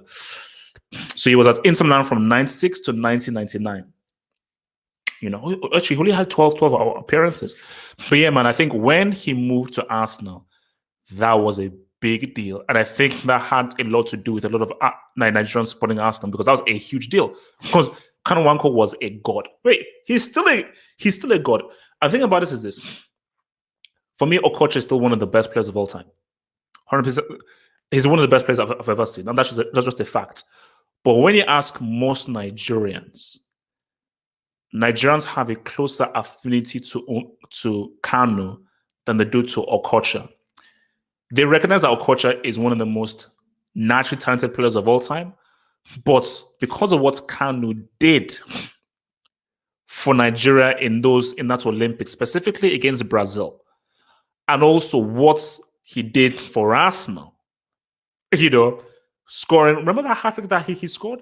Remember that hat trick that he scored on the end? Look, it was against Chelsea where he dribbled the thing he did, and he was right at the byline and curved the ball into the roof of the net. I remember watching that on Match of the Day, and I was like, "What the?" Because obviously Chelsea were my team, but I was like, "Bro, it's bloody Kano," So, yeah, man. No. Kano, the guy is a legend, man. The guy's a legend, man. The guy's a legend, man. Dembele said Fred break. That's a bit harsh.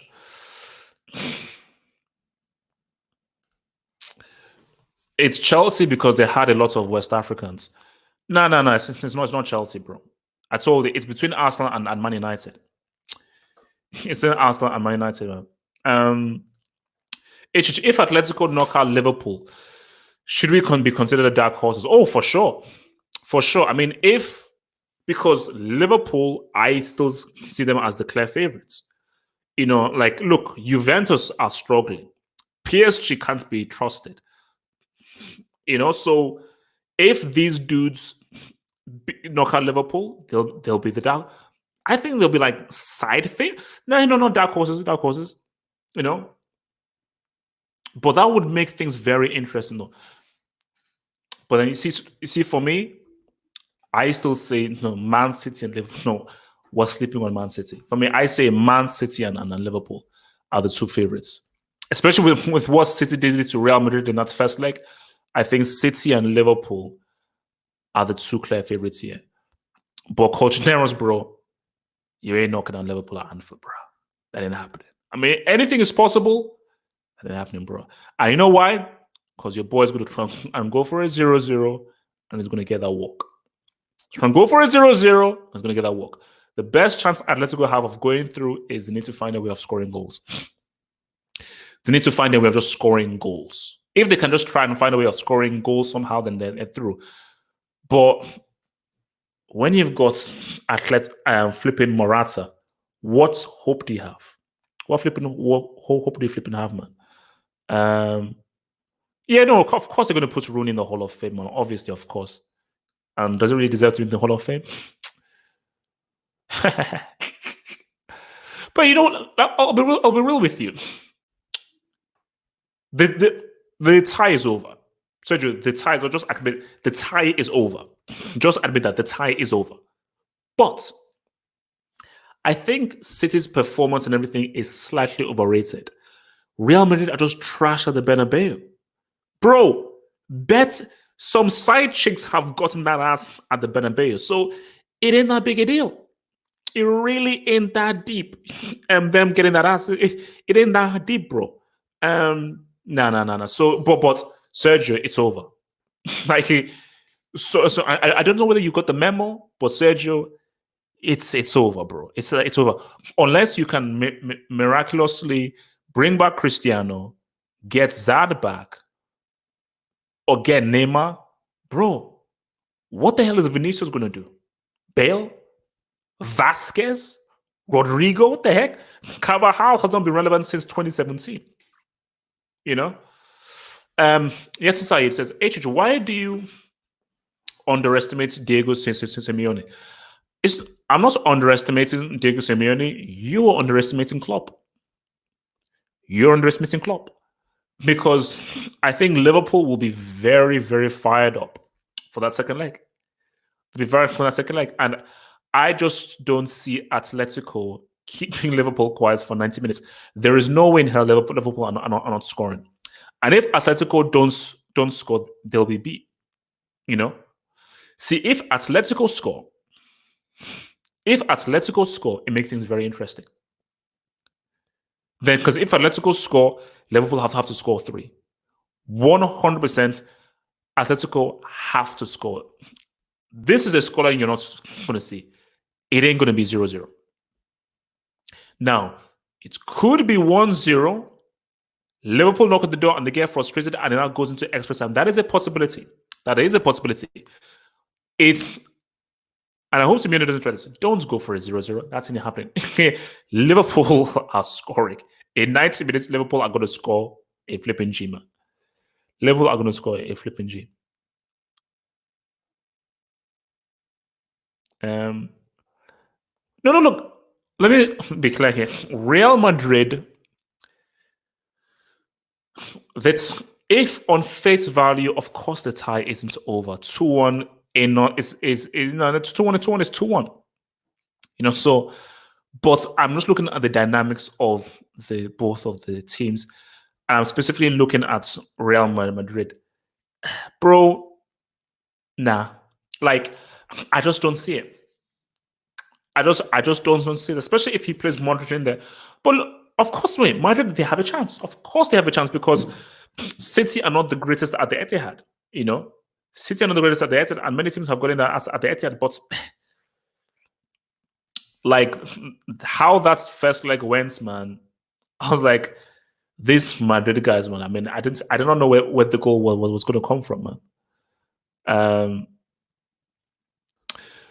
Thundercats are on the loose. Thundercats are loose. Feel the magic, feel the roar. Thundercats are loose. Thunder, thunder, thunder, Thundercats. Pinky and the Brain, Pinky and the Brain. One is mysterious, the other's insane. No, no, no, no, no. We are the Animaniacs. We got to pay for play contracts. Animaniacs. Universe. The Animaniacs. You're the best cartoon intro song. That's what I see you. Best cartoon intro song. Teenage Mutant Ninja Turtles, Teenage Mutant Ninja Turtles. Here in best cartoon intro song. What is your phone ringtone? What ringtone do you have for your phone? So for me, best cartoon intro song has to be Thundercats, bro.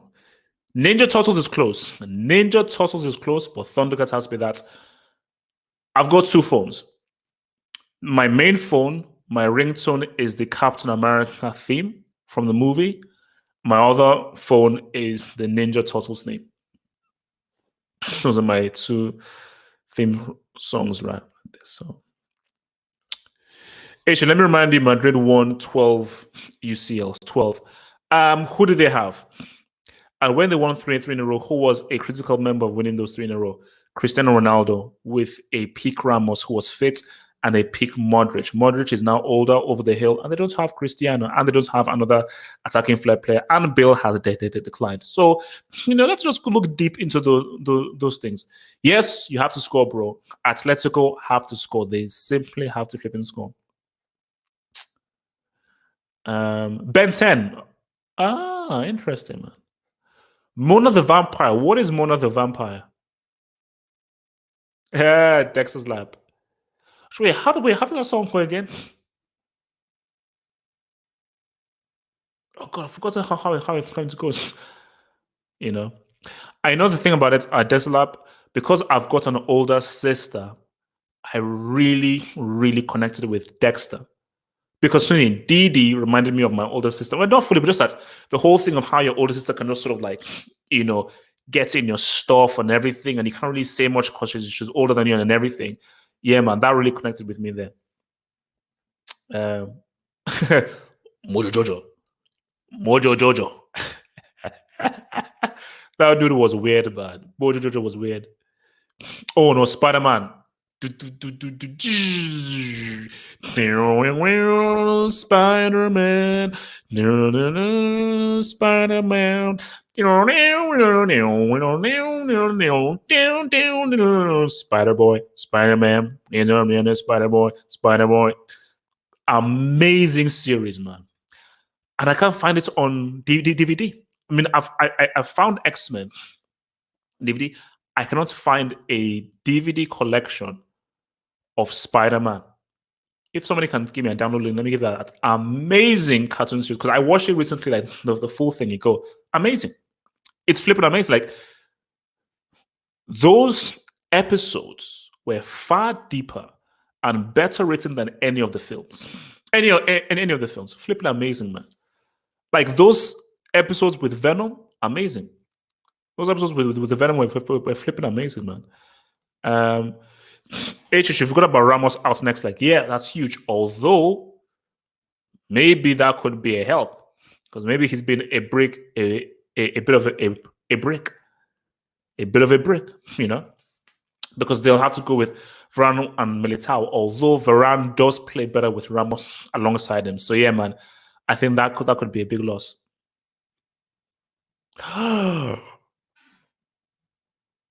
See, that's those pricks, those pricks, those pricks.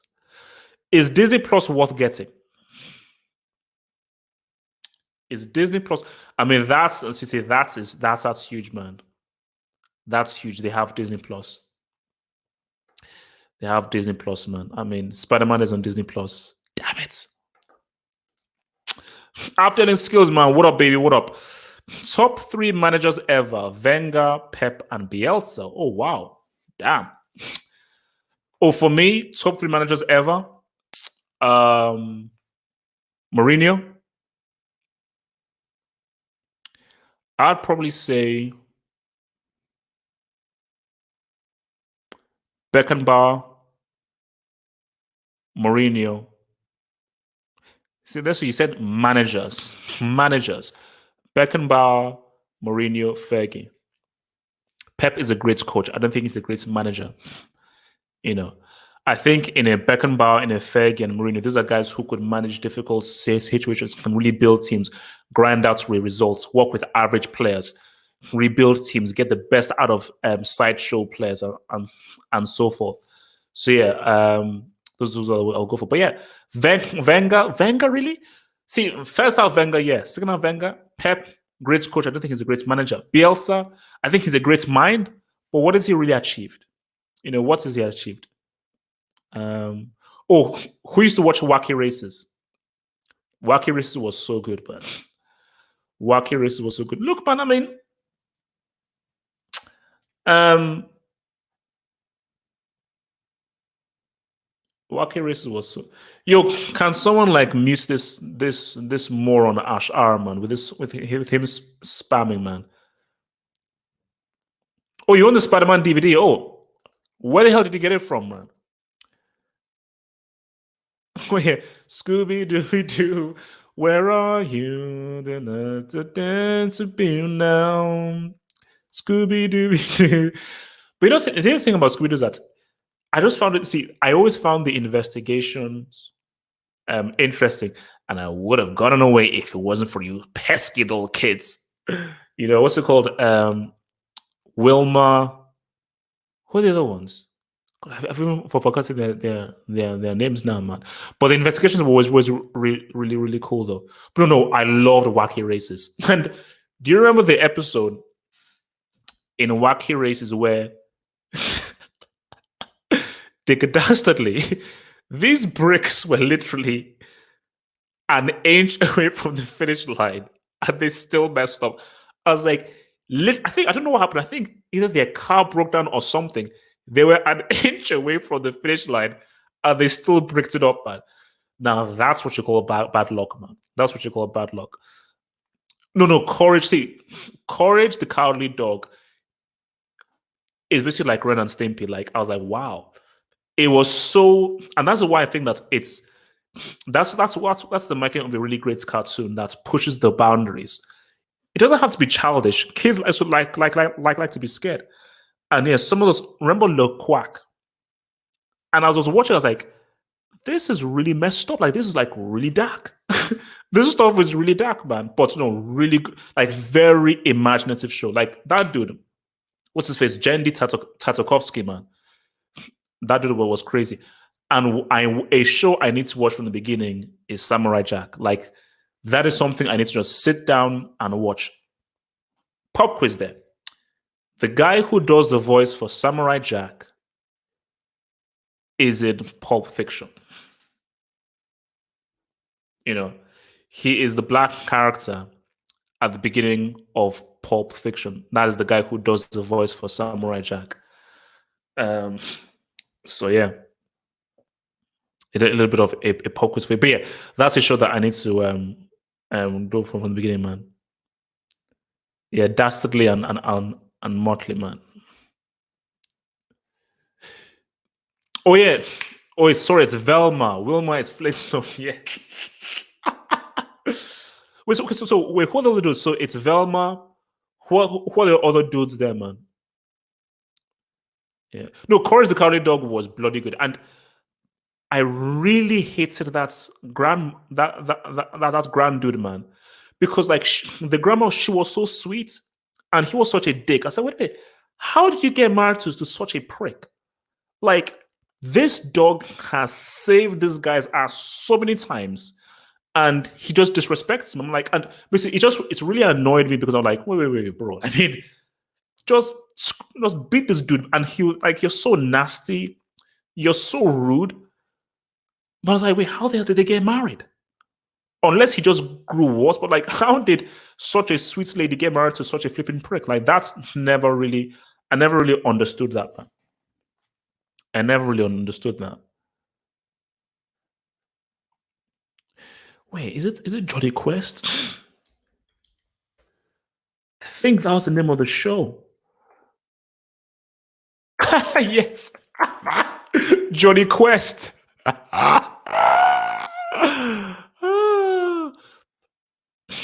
Let me ask you guys. Now, this is what, let me try and remember this. There was a show. I don't know whether it was Johnny Quest. There was a show where, similar to Johnny Quest, where they would go into like this kind of CGI created thing. He was like a kid, sort of like a spy, and they would go into like this kind of CGI created thing. So it was like half of it was real, half of it was inside this kind of crazy Matrix like kind of place. What was the name of that show? What was the name of that show? I'm not sure what that show was. Was it Johnny? Oh, Johnny Bravo. No, look, man, no. There were some good cartoons back in the day, man. There were some good cartoons back in the day. Inspector Gadget. Is it Danny Phantom? Inspector Gadget. Go Gadget, go. That's not Danny Phantom. Go Gadget, go. I'm not sure what it was on, man, but I can basically look. I can't remember what it was.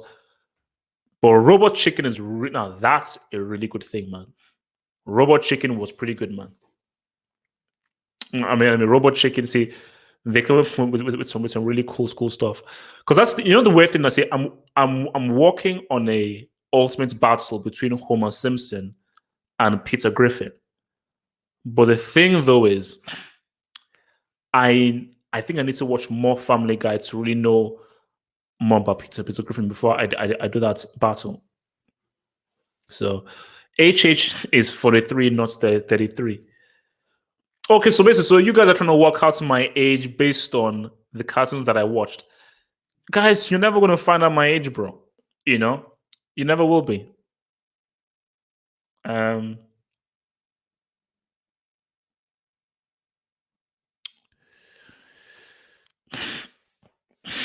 don't get you go. Hey, look, I've forgotten the name of that show, man. I've forgotten the name of that show. But yeah, look, I'm definitely gonna get. I think I'm looking forward to watching Dragon Ball Z Superman. I began like the first episode, so I'm looking forward to getting in there, man. Also, like Frieza was my dude, man. Frieza was always my dude. Kakarot. Kakarot. Oh, says HH. I was trying to get your attention to my super chats because you missed it. It wasn't spamming for no reason. Oh, Ash. So did you send a super chat? All right, let me get it then. I'll look up your super chat, bro. Don't worry, man. Don't you worry, bro. Oh damn! I should have put that thing on there, man. All right, just bear with me 1 second, mate. Just bear with me 1 second, bro. All right, let's see what we're doing. Do do do do do. Inspector Gadget. Do do do do do do do. Da da da da da. Inspector Gadget. Do do do do do do do. Go Gadget, go. Do do do do do do do do do. Okay, thoughts about Sunday's Classical from Ash R. Um, thoughts about Sunday's Classical. So I'll keep it real with you. I will be now. How fit is Messi? Is Messi fit? Is Messi struggling? Is Messi carrying an injury or not? That is like a question that has been asked. But if he isn't and he's fresh and spry, um, I just don't see how Barcelona don't win at the Bernabeu. Barcelona have an amazing record at the Bernabeu. Real Madrid have been struggling. And I just think that that loss was definitely a downer for them. It's going to be a close game and so forth, but I need to see how Real Madrid can create chances. And I was very worried about their lack of their ability to create chances in that game. I was very very I was like no bro, this Saints this is gonna work out. So I just think that Barcelona will go through. I think they win. I think they win like 2-1. Either 2-1 or it could be like 2-2. Actually, I think the show is called Code Lyoko. All right, let me look it up. I don't, or maybe I'm just. No, it's not that. It's not called Lyoko. I really believe it could be Johnny Quest. I think it is Johnny Quest. But I think maybe there was a reimagining of Johnny Quest. Wait, you know what? I think it is Johnny Quest. But did they do like a reimagination of Johnny Quest new series? Johnny Quest new series.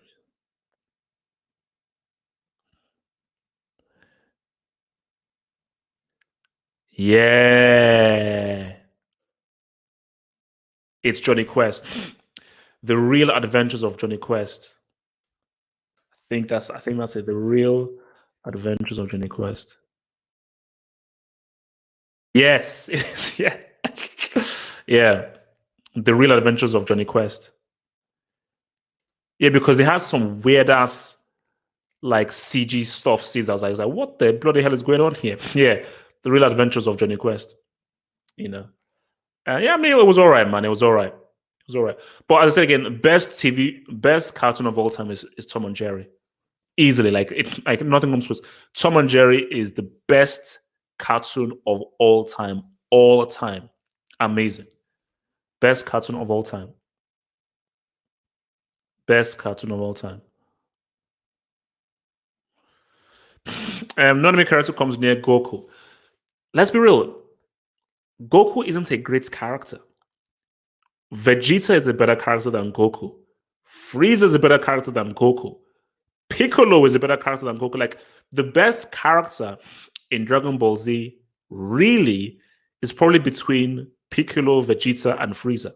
Goku is just the hero of the show, and it's just like he's very childish and everything. But as far as the best characters, is between Vegeta, Frieza, and Goku. Krillin was pretty cool though. Krillin was pretty cool. Krillin was pretty cool. You're right, Shanti. What did you think? What did you think of Parasite? What do you think of Parasite, man? Sim Bionic Titan is underrated. Had huge potential. No heard of that. I have not heard of Sim Bionic, bro. I'm not heard of Sim Bionic. So yeah, it goes like, send in some questions, man. Send in those cues, man. 7 minutes left before I round off. 7 minutes left, man. Send in some of those questions, man. Let's ride through. But yeah, I mean, are there any good cartoons now these days? That's the thing. Do they even still make good cartoons now? As good as they used to from years gone past. But obviously, no. It's all about Vegeta. Like Vegeta was just cool, man. Uncut Gems is a masterpiece, must watch. You see, for me, Uncut Gems I thought was very well directed. I like the filmmaking. I wasn't a fan of the story. Adam Sandler was all right. I don't think Adam Sandler was as good as people tell he was. I was very impressed with. I was impressed with Kevin Garnett. For a first role, I was impressed with Kevin Garnett. But I think the best thing about Uncut Gems is the filmmaking, the look. Because if you've watched Good Times, it has the same kind of look as that. So, and I think that's really the best things about it. So, yeah, speaking of, I think really the big films this year are obviously Tenet and Dune, and that's it. I mean, I think only other big films this year. I mean, do I really want to watch a bunch of fake African accents in Coming to America too? No. So yeah, I mean, apart from Dune and I mean, they have said though that No Time to Die is the longest ever Bond film. And Kari Fukunaga is a pretty good director. He directed Beast of No Nation. He did the True Detective first season. So but I don't know, man. I'm just not really feeling this whole new James Bond thing. And also, it's the last one for Daniel Craig. But we'll see. We'll see. Because he's a good director, man.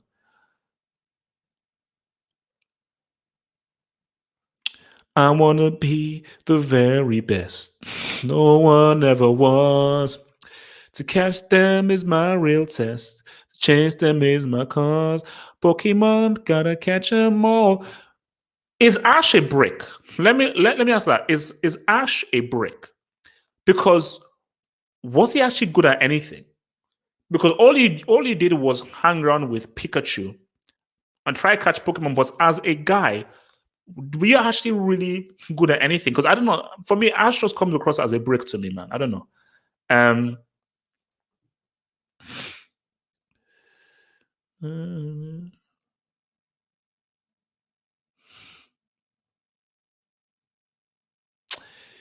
You see, Erhan, though, you know, the thing about it is that I was not a big fan of. I never saw Quantum of Solace. I was not a big fan of Casino Royale. Skyfall is a masterpiece. Skyfall is a masterpiece. And I liked Spectre.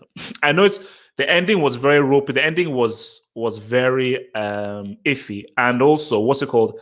Sam Mendes said that Spectre is the first film in which he went in without having a fully finished script. No, so he said it's the first film he's gone into without knowing what the ending would be. Hence why the ending was so ropey.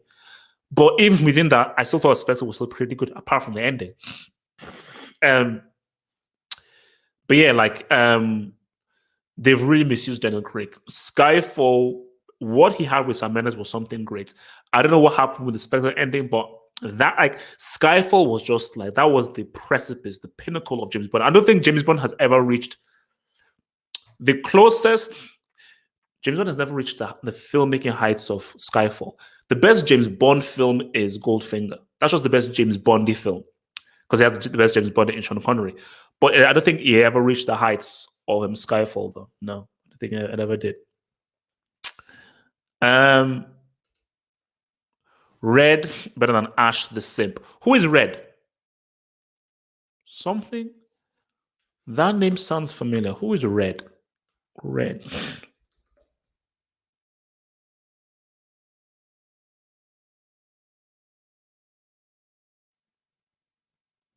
Oh, maybe it's another different character than in it, though. Okay.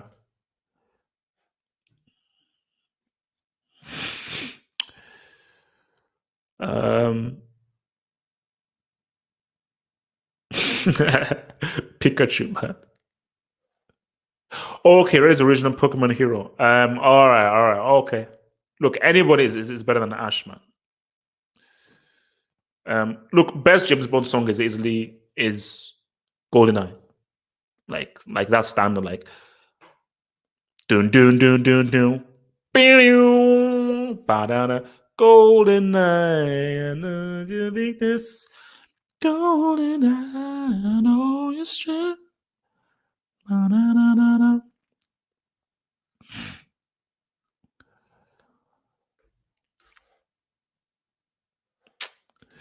Hey, hard to judge, but says that Ash is a flipping brick that abuses Pokemon by making them fight Pokemon that are their weakness. Ash was a moron. who got bullied by what's it called, those two dudes and everything. And he just seemed stupid to me. The guy just seemed stupid to me. That's why, like, I stopped watching the series because I was like, okay, yeah, Pokemon and everything. But I was like, this dude is just a moron. Like, he just seemed like a moron. And it's like, for me, it felt like if the Pokemon had much more of a brain cell than he did. That's just my thing, though. That's what could they make a film of Powerpuff Girls? I know the answer to that is a big fat no. And I promise you, there are people who are thinking of trying to make a thing of Powerpuff Girls. It is again from the genius of this Jendy Tartakovsky. Powerpuff Girls can only exist as a cartoon because the key to Powerpuff Girls is the look and the style. That is key. You cannot replicate that style in film. Same thing with Akira. You cannot replicate that style in a film. Like Powerpuff Girls, how they look like, how they're drawn, how they do their action, the feel, the aura of the show.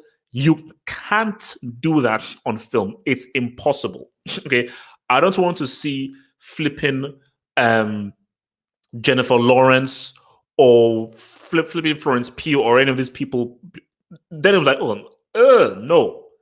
It can only exist as a flipping cartoon. And some things can only be cartoons, man.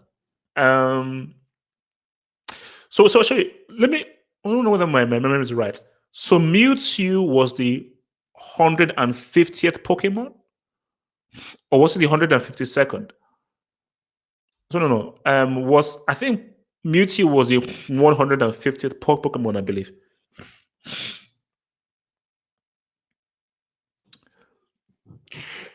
Was it? Because remember, like he was that dude. Yeah, 150. Yeah, that dude was hard to catch, man.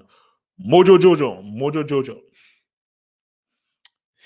Yeah, look, man. If I have the time, I want because people have been speaking about this whole Naruto, man. But they're flipping 500 episodes, bro. Okay, those are a lot of episodes. But I look, man.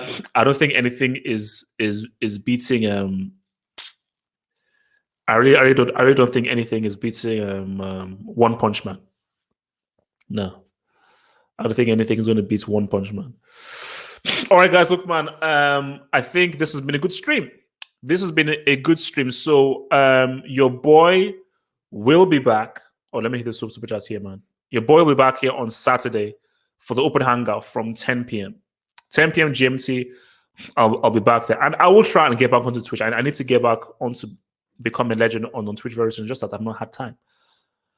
So Josh Bond says that they did remake Powerpuff Girls and it's trash. Bro, leave it alone.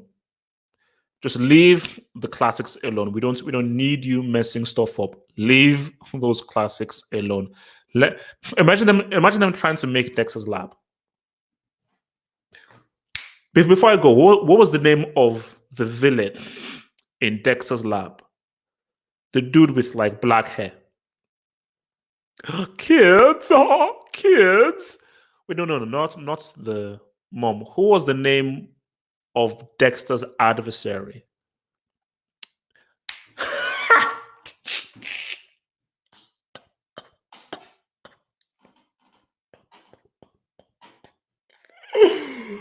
Oh my god, man. This was Mandak.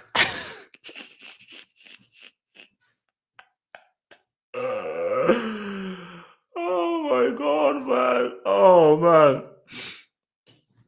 That's hilarious, man. Oh look, no. I'm the Soundgarden dude, bro. Look, man, Soundgarden is my jam, man. What's it called? Super unknown. Alone in the super unknown. Wants to steal your mind, but let it steal your soul. Spoon Man, come together with your damn me. Yeah, look, why was he called Mandak?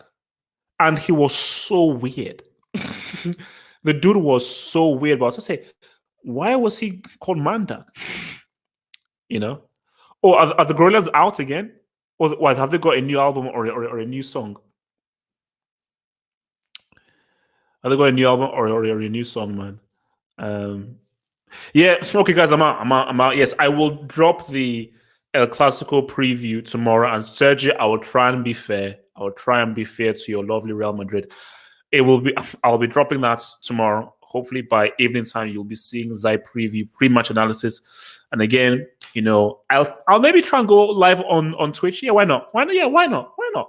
Yeah, I'll do a live stream of the game live on Twitch, and then obviously we'll do the live post-match analysis straight after the game. Peace out, stay true, and I'm out. I'll see you guys Saturday, open hangout, 10 p.m. GMT. See you tomorrow.